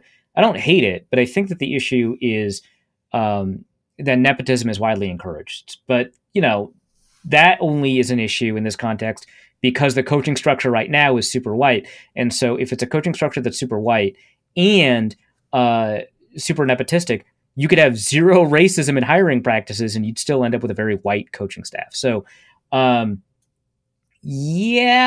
hiring rules, probably, you could take a look at it from an entry-level standpoint, but there's just, it's so structurally screwed up that the hiring rules stuff is really looking at back-end type stuff, and it's very hard to fix a pipeline problem using back-end rule changes. So, maybe take a look at coach hiring rules, but this is a fairly intractable problem. Also from Damian Barrett, what is the point of the Pro Bowl now? Do the players enjoy it? Was it ever competitive? What would you like to see it replaced with? Before you respond to this, I have for years, I think this is the only year I haven't mentioned it, I have argued with both you and Dusty about wanting to do a serious, like, 100% deadpan, just completely serious preview of the Pro Bowl and treating it as like the most important game of the season. And every year I get shot down. Yes. I try. You were even in the Vegas area this year, and it just wasn't You're something. right. That would have been the best time for that particular bit. Yep. And yet it didn't cross my mind. No. Weird. This is something I have tried for years to get across in the show. It will never be a thing. I have this year I finally decided to stop trying to make fetch happen. Yeah, good. Okay, James, this is a joke that is funny for like 5 minutes. I'm aware. I don't care. It's I watched the Kirk Cousins touchdown pass and how terrible it was. And the only person defending watching the game was, oddly enough, Justice, who declared that he had money on it, which sounded a lot like betting on a Harlem Globetrotter game, but still. Justice. Please seek help. I realized going to the Pro Bowl would be like the opposite of going to the JMU game, where like it was ridiculously fun and there are a bunch of cool people and everything. Everybody who's at the Pro Bowl is just like, yeah, I don't know how I got here. What am I? Did I win a contest? I was living on the street in Los Angeles, and now I seem to be hanging out here at the Pro Bowl. I don't understand how this worked.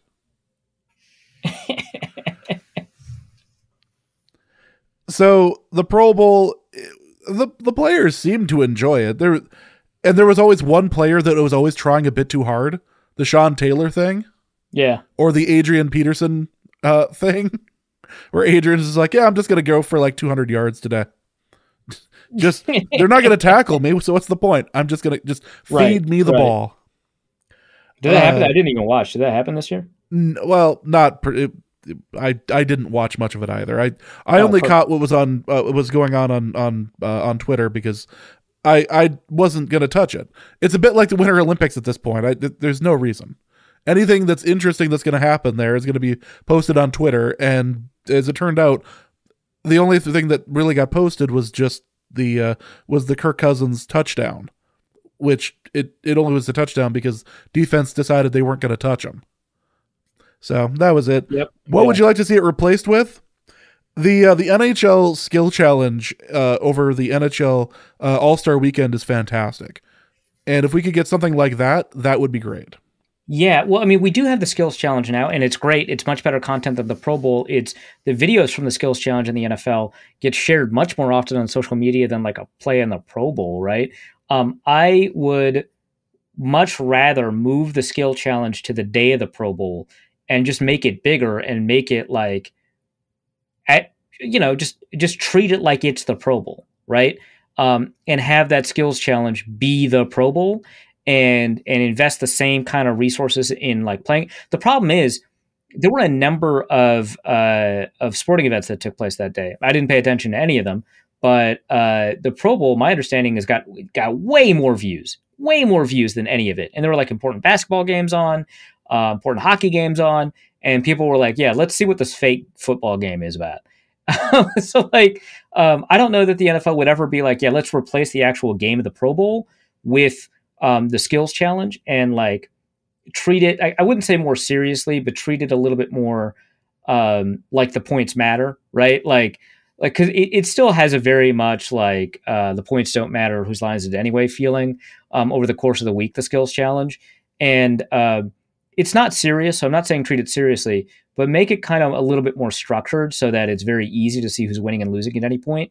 And yeah, I'd love that. So yeah, replace it with the skills challenge. Was it ever competitive? Not in my lifetime. I'm sure at one point it was. But like it might have only been competitive when your Pro Bowl bonus was similar to your actual contract, which was like before free agency. So, do the players enjoy it? I feel like a lot of players actually do enjoy playing in the Pro Bowl now that no one takes it seriously, right? Like, Stephon Diggs as a cornerback covering Trayvon Diggs as a wide receiver, who, by the way, Trayvon Diggs, who actually did play wide receiver at Alabama, is a much better receiver than the Stephon Diggs as a corner. We saw that from the one rep. Not that he's a good receiver, very clearly, based off of what we saw. But, like, man, that was a fun disaster to watch. I'd love more of that. The moment where Jeff Saturday switched teams to hike a ball to Peyton Manning, that was kind of fun. So I feel like the players enjoy it just because no one takes it seriously. Sure. I would love to see it replaced with the skills challenge. But hey, if the players like it because no one's taking it seriously and people watch it, whatever. Yeah, maybe you can bring out some of the challenges that you do for Madden. Like, can we have like a coffin kick competition? I mean, yeah. Let's do, all of the most fun challenges from the history of Madden, put those in there. I would love to see a coffin corner kick and scored the same way as they did in the Madden challenge, right? Exactly. The 500.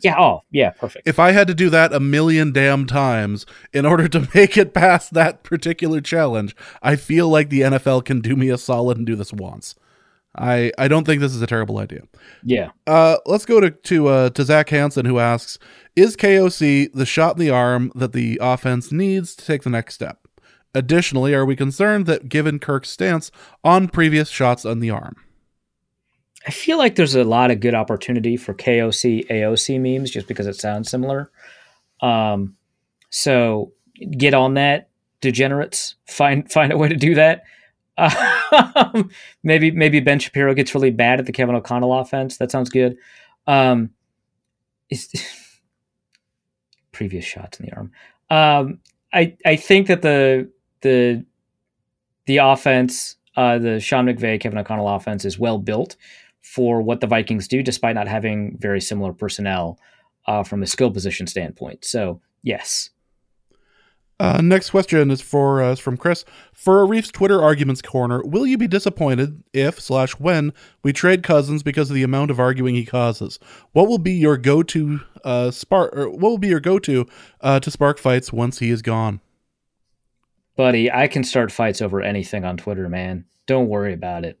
If Cousins is gone, yeah, it's like next man. It's like running backs, right? My ability to start fights on Twitter about football players is as if all the football players are running backs. Some are better than others, but ultimately it's very replaceable. I thought you were about to say and none deserve to get paid. No, they deserve to get paid a lot, but given that markets value production, they shouldn't from a team perspective. From a player perspective, yeah, man, they take all the hits. But yeah, it's a bad decision for teams to pay them. And teams that I don't cheer for should absolutely just pay out the nose for running backs. Sounds great to me. But there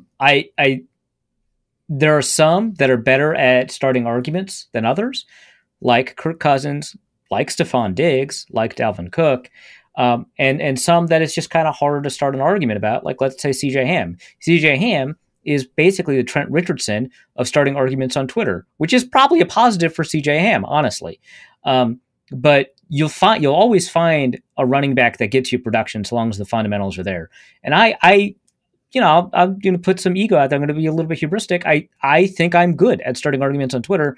I will find the next Kirk Cousins. This is a system argument. I think I will figure out how to put the right player in that system and generate more arguments. It could be about Kellen Mond. It doesn't matter, man. They'll always have a quarterback. They will.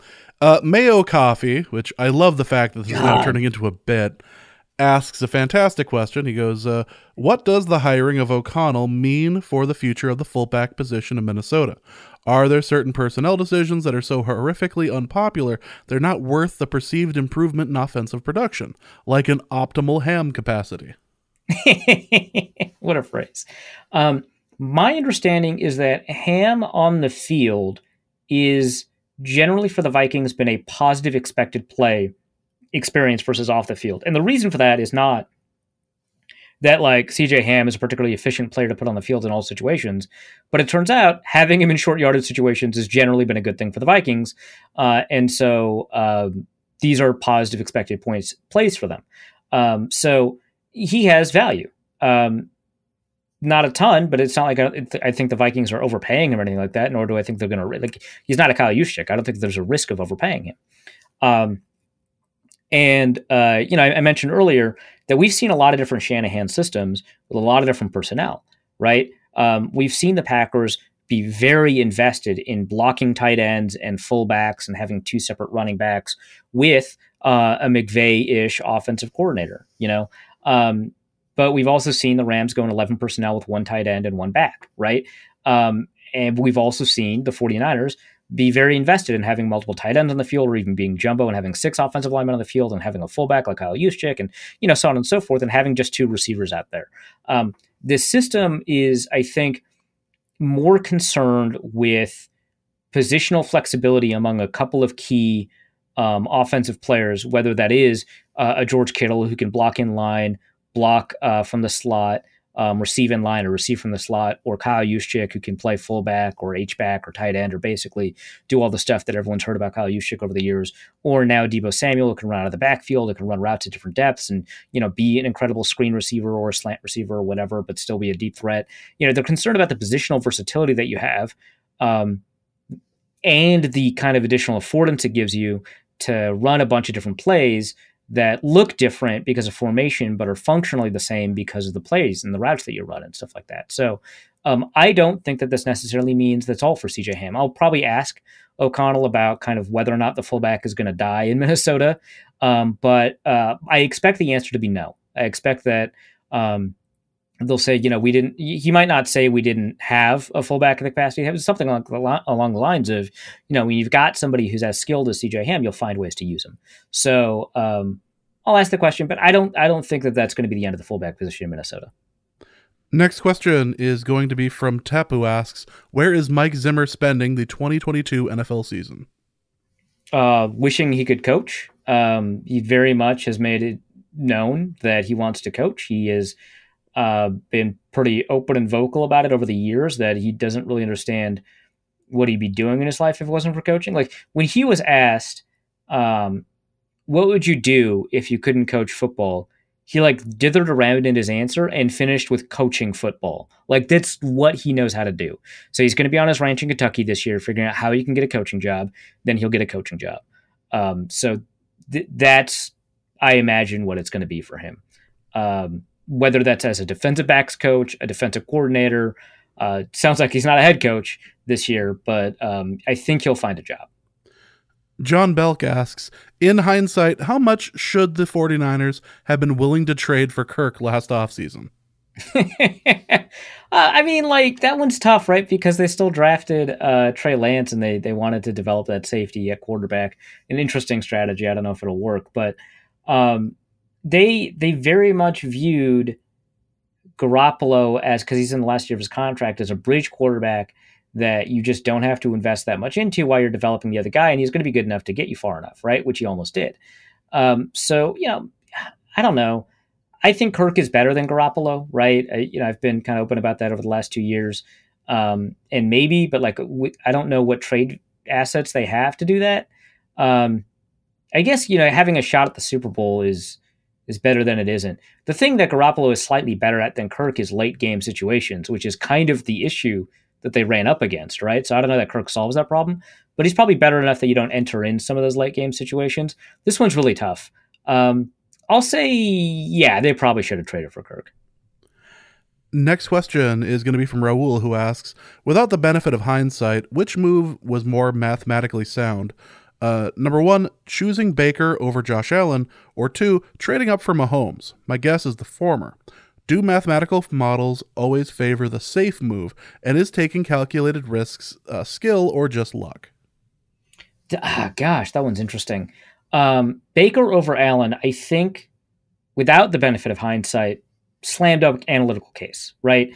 Now, our ability to predict quarterback performance based off of just the raw numbers that we have, without scouting information, without where they go in the drafts and stuff like that, is very poor. There's a wide range of outcomes.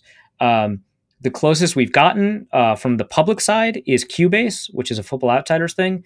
Ethan Young, who is the director of player personnel over at UCLA, developed a system that I thought was somewhat impressive, but it generally wasn't very public. So, which like good for him, he's taking it with him wherever he's going. There's the public systems I've seen have just been generally not that much better than the draft, and then the draft kind of catches up to the public system, kind of in the same way that Vegas catches up to any model that beats Vegas, right? Like PFF for a very brief period of time developed a model that beat Vegas, and Vegas just caught up. I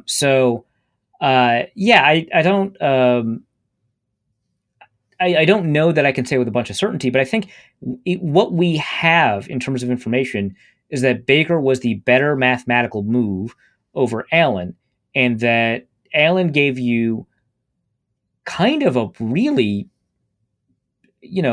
obviously a poor floor. Everyone knows that.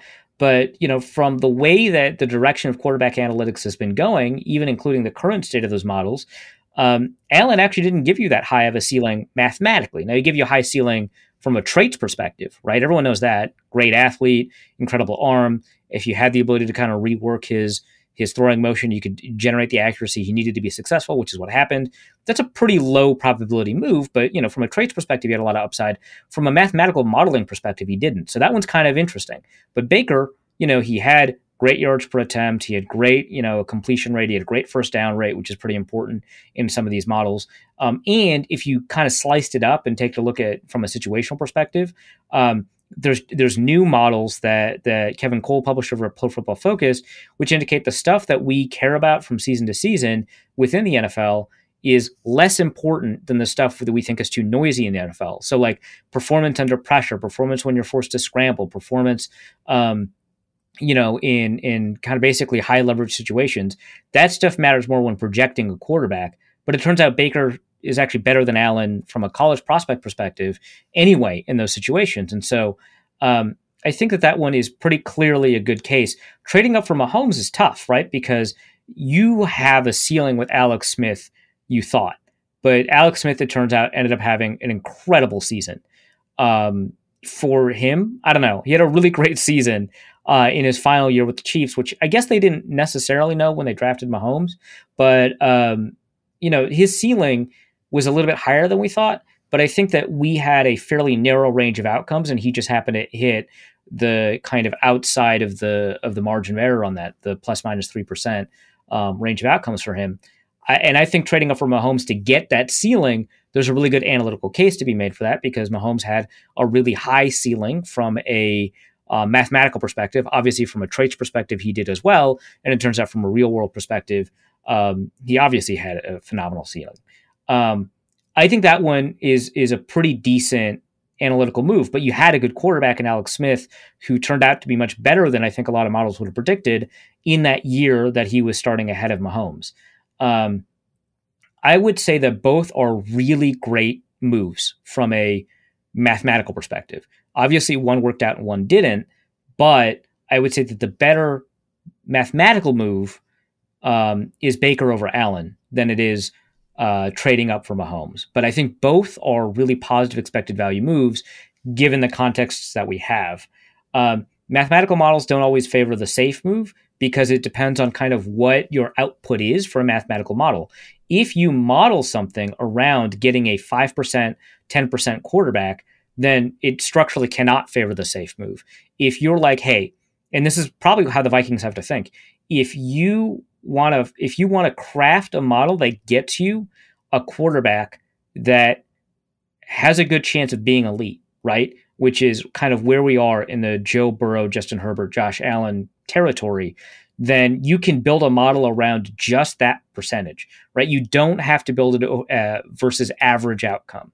It's just how you build the model. So the models that I think that are public tend to favor the safe move for sure, because we're not sophisticated enough, I think.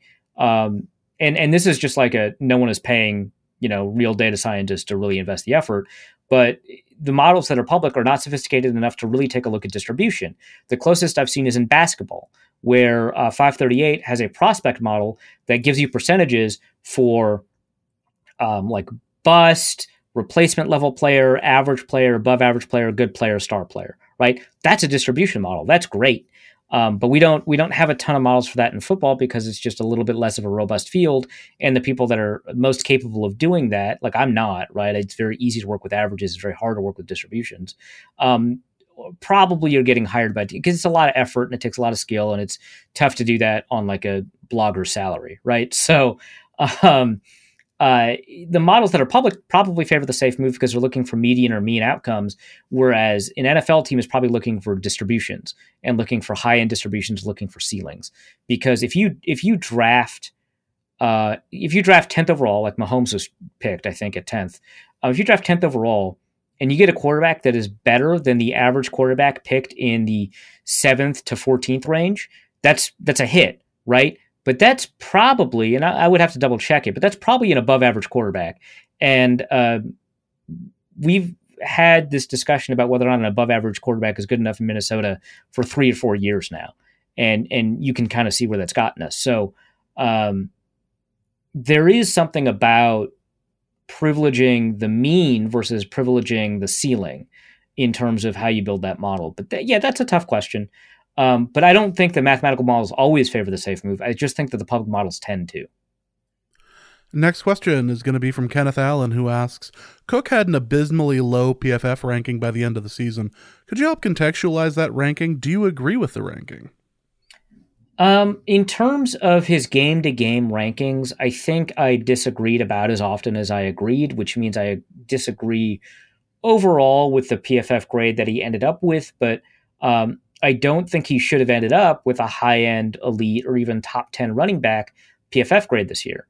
And I think that's because if from the perspective of PFF, you should just grade the player on whether or not they did their job, right? And you should let the people reading these grades come to their own conclusions about whether or not to allow affordance for injury, right? Which is my whole argument with Baker Mayfield. Like, and this is not me justifying the Baker Mayfield take. I just think, and I've said it like at least 4 times on this podcast now, I think the reason Baker Mayfield struggled this year was actually more due to injury than it was that he's not a good quarterback. And maybe he's not, but I think the bigger issue was the shoulder injury. And if you take a look at these PFF grades and you take a look at how Baker Mayfield performed, you can do that by yourself, right? You can say, hey, here are the games he was injured, or hey, this is how I think Mayfield is performing generally, and I'm not going to give him affordance because he's out there, right? I don't think PFF should be in the business of giving kind of differential, like, well, he was injured, so I don't know. Like, it just doesn't make sense. It's a slippery slope. Just grade them how they did on the play, and that's what they did. And Cook had some bad games while he didn't have the electricity, the explosiveness to be able to get moving. Like, I thought it was pretty obvious for a good chunk of the season that he was not moving well off of that ankle. And so those games, it turns out he has a poor grade. But there are other games where he has just kind of a medium average-ish grade that I thought he should have had a better grade on, because I thought he was doing a pretty good job of pushing piles and avoiding tackles and stuff like that. So there's some disagreement there.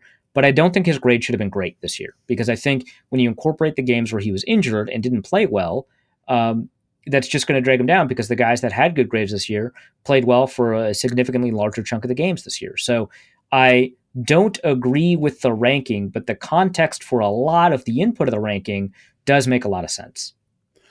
Let's go to Dakota D, who asks, will the Packers now have a serviceable special teams unit? It was announced this week that the Packers have picked up a Raiders coach. Yeah, the interim head coach for the Raiders, Rich Bisaccia, who is also their special teams coach, decided to become the Packers special teams coach, which means the Packers finally have some leadership in that building. Good to see. I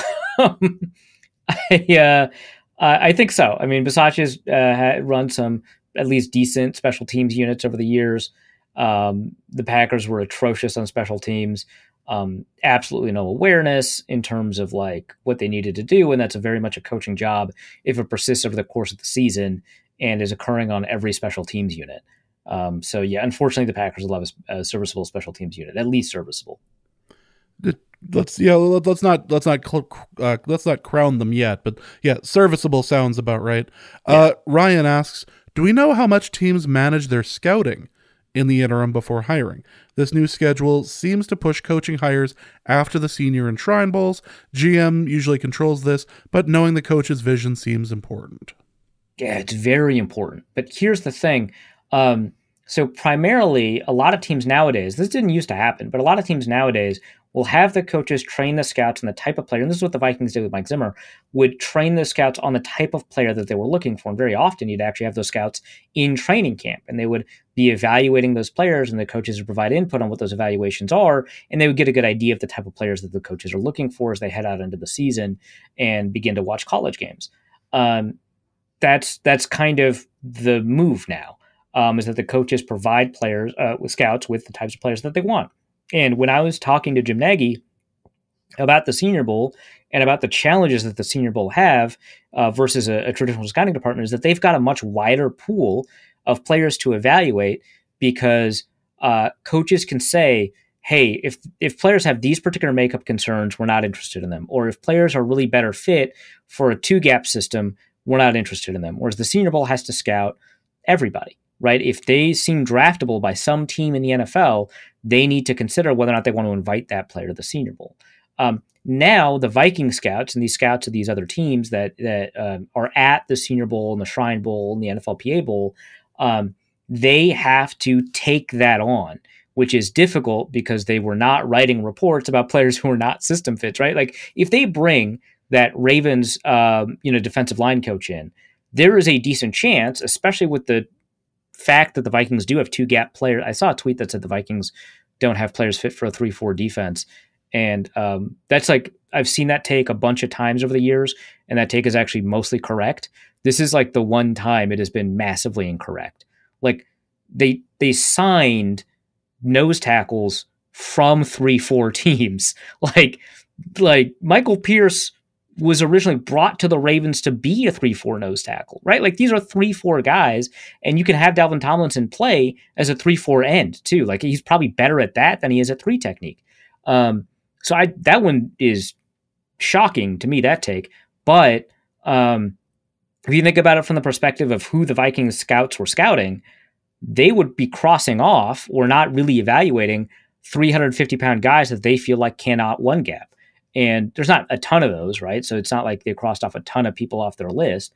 But, that kind of goes on. Like Zimmer didn't want outside corners that were under 5'10" for a while. Now, I mean, by the end, he kind of was like, that's a pretty limited pool. Let's bring that back in. But, you can eliminate significant members of the player base. I remember a while back, I had learned, this is like a number of drafts ago. It was like the 2014 draft, 2015 draft, maybe. I don't know. But I had learned a while back that the Vikings had crossed off Ed Stinson entirely. He's a defensive end. I want to say for Stanford, maybe a Pac-12 school of some sort. And I was like, well, I don't think Stinson's a particularly great player, but like, why? And the guy told me, well, I mean, he's not a great player, but he'd be particularly bad for us. And, it was just kind of a reminder way back when that even then scouts are trying to fit players to the team that they're running. And so now you have to reopen those players. Maybe you have to write up some scouting reports they didn't before. And so the way that you manage that before you get the coach coming in is that you're very broad in what you do. And the good thing here is the only issue is whether or not you're going to spend time evaluating a player, not what your evaluation is, right? Like, so the number grade might change. It might not, actually. It depends on the scouting system. So if you give somebody like a 6.4, which is a very good grade in a traditional scouting system, that might be just generally speaking. And then you have a discussion when you build the board about whether or not that guy's a good fit and kind of how he fits in the board. Or it could be a 6.4 in your system.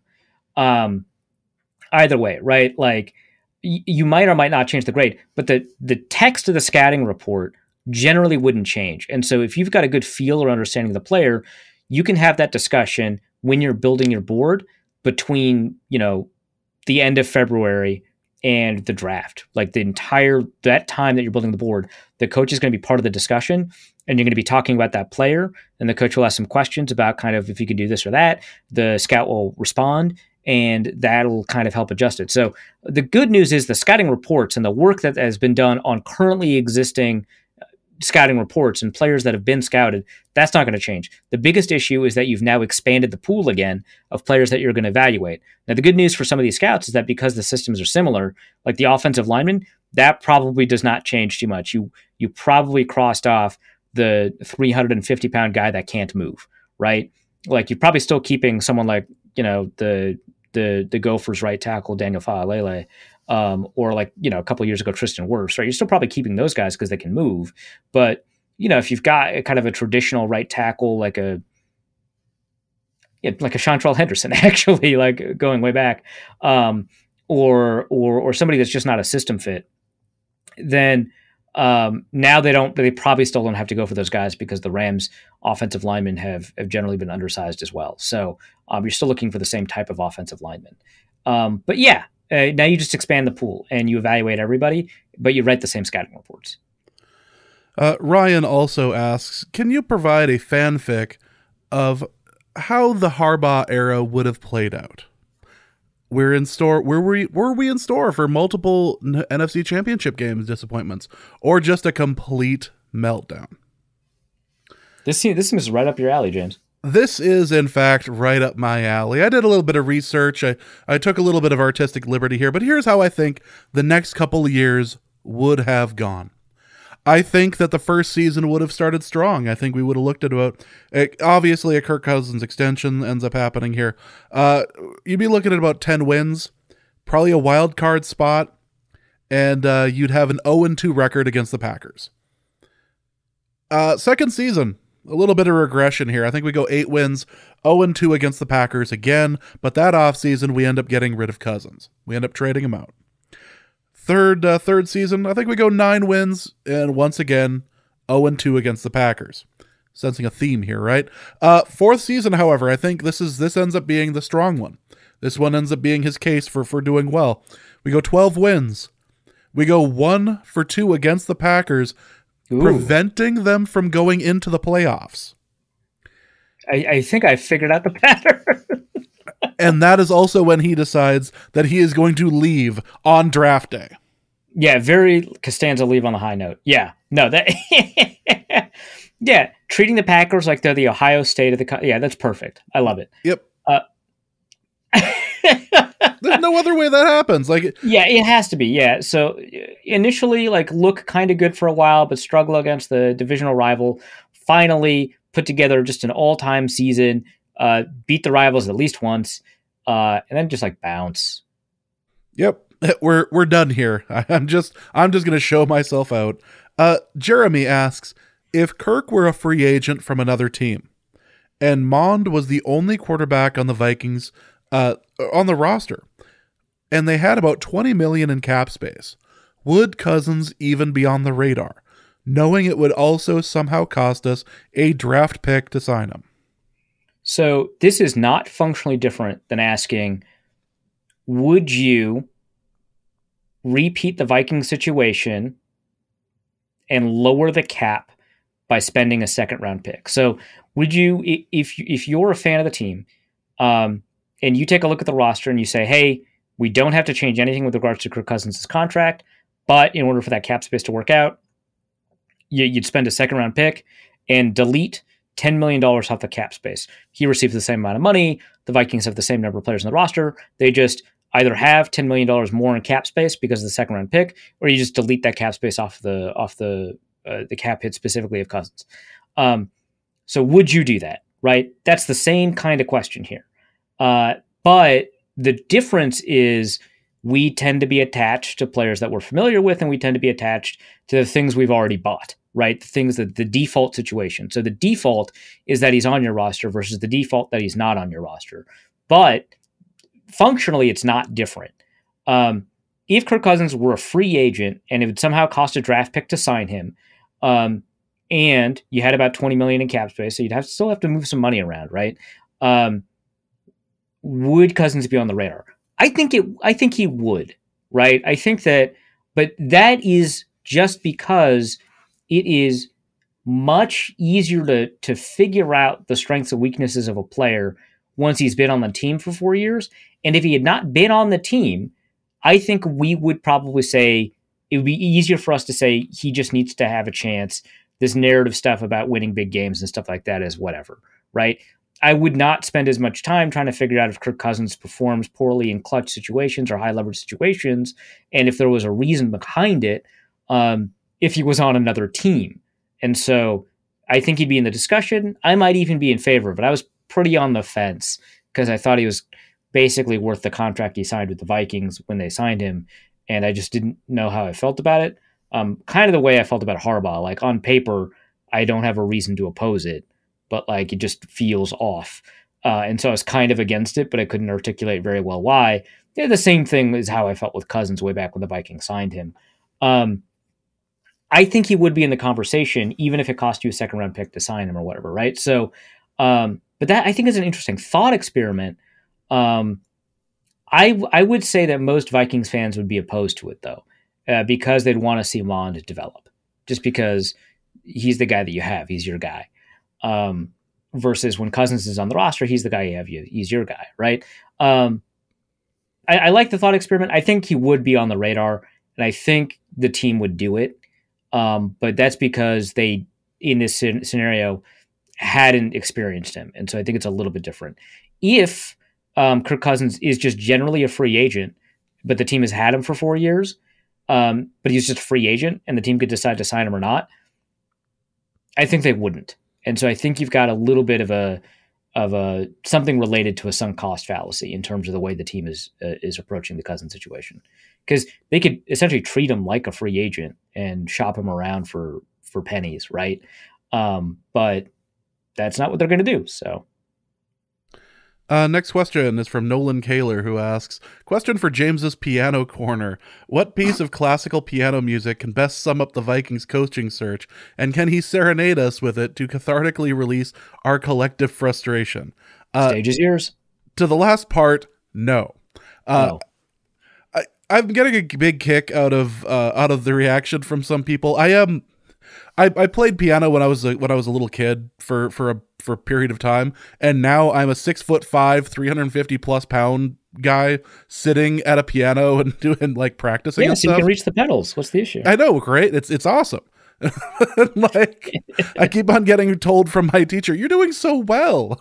Like, I really am like trying here. But if you're looking for that, it's probably going to be from Chopin, Etude in E flat minor, 10 number 6. That would be my suggestion, mainly because of how Don from Ohio lost his mind about the whole Michigan thing, and we'll get to that in just a second. But before we get to that, let's go to Andrew Shuba, who asks, I will be starting a job at my mom's company in April. I'm aware of the questionable ethics. It benefits me, so I've rationalized it, moved past it. No, you can't tell me what to do. I'm not going to move past it. How can I ingratiate myself with the company while also separating myself from the family name? Also, how long do I have to wait to leverage my likely subpar performance and name recognition for a job at another company? Denver sounds nice. Oh, it was a metaphor. All right. All right, Andrew. I enjoyed that. No, it was good. It was good. I thought that was great. Let's end this with Don from Ohio. He's got two good questions here. I don't want to build him up, but Don came through first today. Don starts us off with, as a Buckeyes fan, the Vikings were going to make me support and cheer for a Michigan coach. I was willing to forego my hatred for anything Michigan to get Harbaugh as our next head coach, and then, well, we know the rest. I never felt dirtier in my life and more betrayed. My question, is this how Arif felt after watching Star Wars Rise of the Skywalker? Okay. There's some similar feelings, I'm sure, but it just doesn't come from the same spot, right? Because it would be, I hate this thing, but I'm cheering for it and I've resigned myself to it, so I'm going to cheer for it. And then it pulled out the rug from under me. And I didn't hate the thing at the beginning, right? Because I thought that the second movie was actually pretty good. Like, not like great, right? Like in the Pantheon of Star Wars movies, not top 4. Man, after 3, it's kind of tough. What an awful franchise. Yeah, as it turns out, we're all fools for supporting it, which really It explains why we're all on a Minnesota Vikings podcast. Right, yeah. But what are we at, 11, 12 movies? And it's like, yeah, those 3, wow, bangers. Which is Dusty's whole argument, too. So, no, but like Dusty doesn't like the original 3. Dusty doesn't have an argument. He just happened to end up correct. This is like a process versus outcome thing. That's the worst kind of correct, actually. Yeah. Like this, yeah. It's like falling backwards, and it's like saying that the Giants were right to make every move they did surrounding Eli Manning because Eli Manning ended up with 2 Super Bowl rings, and it's like, come on, that just kind of happened, man. You hitched your wagon to Joe Flacco, and it worked out. Good job, Dusty. That it turns into the scene from Winter Soldier and Captain America and everything. Is like he's not wrong, but that's still inappropriate. Yeah. So Dusty didn't like the original 3. He's very wrong about that. Yeah. So I didn't like hate what I had with me going in and force myself to love it and get some hope for it. I had some genuine hope for Rise of Skywalker, and then the first 3 minutes of the movie, like I've told this story before, right? Like we're in the theater, yes, my brother, you cackling, yeah, and the 3 minutes in, I'm like, well, there's no way I can take this movie seriously. Yeah, people did not love that. As it turns out, lots of people are saying. Let's end it with this. For a Reef's all's fair in love and war corner. By the way, this is all on you. We'll see. My wife and I love playing Wordle against each other. That's it cute. has become a competition for us. Sure. Recently, I've decided to give myself a slight edge. I'm worried. I start Wordle on a different device than my personal phone. Jesus Christ. When she started to get suspicious, I would give her my work phone to show her it wasn't on this device. I would do Wordle on my work laptop. Every time she would get it in 3 to 4 times, I would get it on 2 to 3. Does she get mad? Yes. Is she getting frustrated? Hell yes. Should I continue this until she figures it out, or tell her the truth in a Valentine's Day card? What? Do you want to be in this relationship, Don? I don't understand you. You were over the moon about this person, writing soliloquies on Twitter and in DMs about how much you love your wife. And honestly, the fact that she puts up with you, you should absolutely be over the moon with her, right? And you do stuff like this. This is insane. And plus, like, your resolution is to tell the truth in a Valentine's Day card? Way to ruin a special day, man. Like, you should tell her yesterday, 2 days before you're hearing this. And you should have told her then, so that by the time Valentine's Day rolls around, you can manage to figure out how to have a good day. That is wild to me. I can't. That's such a violation of trust. And okay, James, you said this is on me, and honestly, good point. This might be on me. Mm-hmm. The advice that we gave about the Amazon wish list snafu, that was a slippery slope. The snowball is gathering snow. I should not have even given him an inch on the ability to deceive his loved one. I walk back my advice from that one. Awful move on my part. Don, what are you doing, man? I'm not hearing you're right out of this. Hold on. I'm waiting for you to say, James, you are right. James, you kind of moved in the correct direction on this one. I'm taking it as I'm taking that as an absolute win. Boy, Don. The Valentine's Day card? What? It seems like Don and I have traded situations here, and you know what? I'm fine with that. Because you're happy in your relationship, yes. I'm. You know what? That's, if Don wants to do that, that's totally fine. This if this ends up in a Vegas or in a Hawaii trip for me, great. But yeah, you know what, Don? If you tell her the truth in a Valentine's Day card, great, because she'll be better off without you. That's what she'll think. My God. It's a terrible idea. If you're gonna, and I know this because I was the one who was editing the Christmas show. I was on record saying I'm not against lying to your spouse. This is too much. You're Just, taking yeah. something that you both enjoy. She especially seems to enjoy it, and you're cheating in order to get an upper hand. This is bad. And she's like correctly suspicious because she knows your faculties. She knows how well you should be doing on this Yep. game. Mm. You deserve every bit of the hammer that's coming down on you. And Incredible. that is going to be the end of this episode of Norse Code. We hope you have enjoyed it. Arif, you've had several really good pieces over the last week or two. What do you got? Yeah, I'm on a run, man. I'm due for some real bad pieces coming up.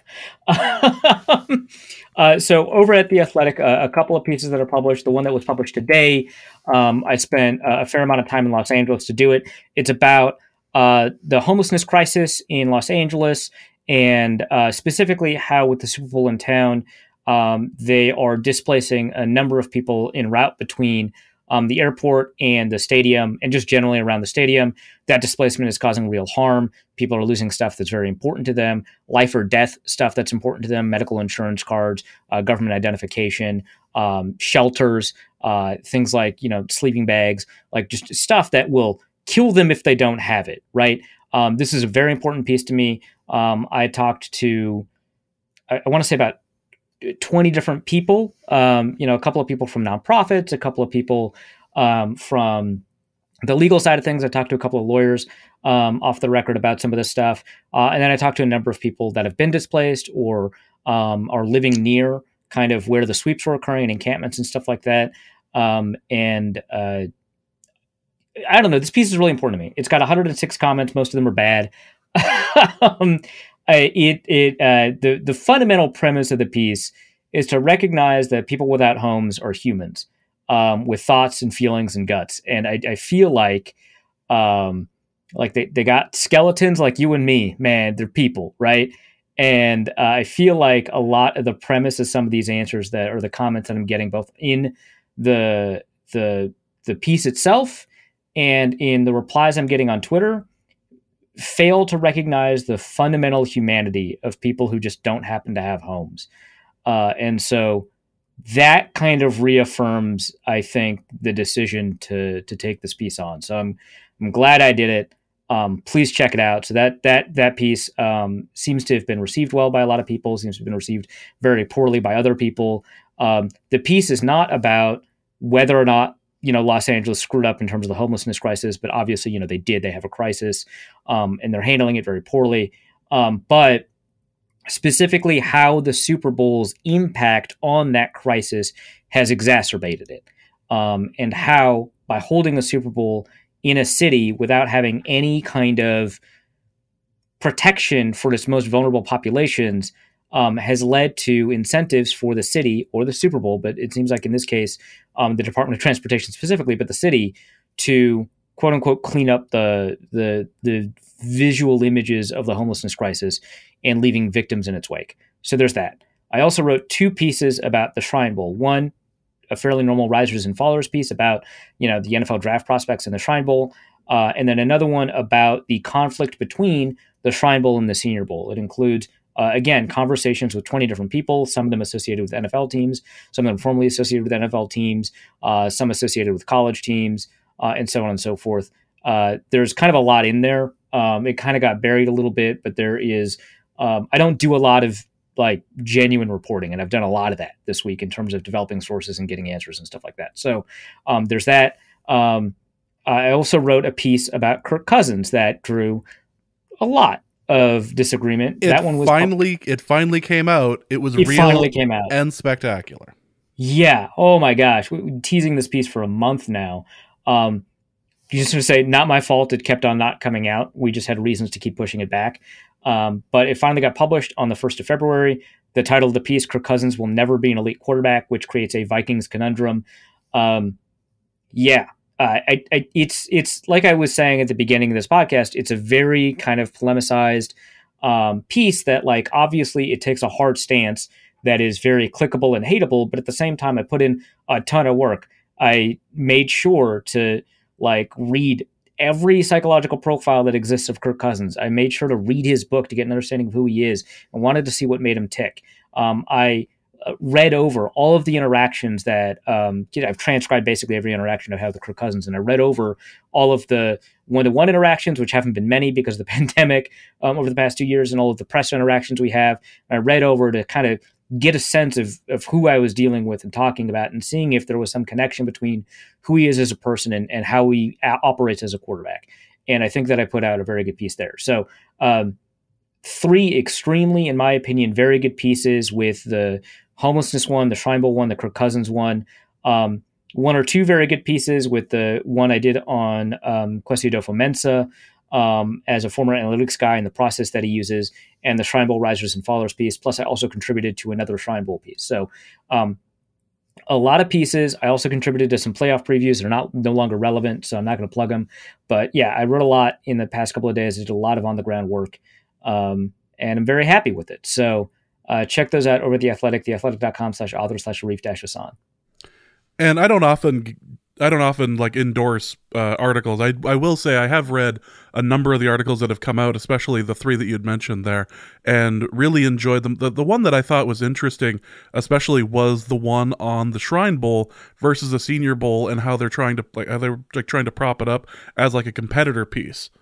And yeah, there's like a lot of like internal drama in like a very niche part of the draft community, which is already a fairly niche community. Yeah, and it's basically the reason why you would want to subscribe to something like The Athletic, is to get this kind of coverage on this type of event. And it was really well done, and I really enjoyed that one in particular. I also enjoyed Drew Magary, who hasn't said anything about you, I think, ever. And like the moment your Cousins piece came out, it was like, this guy even read Kirk Cousins' book.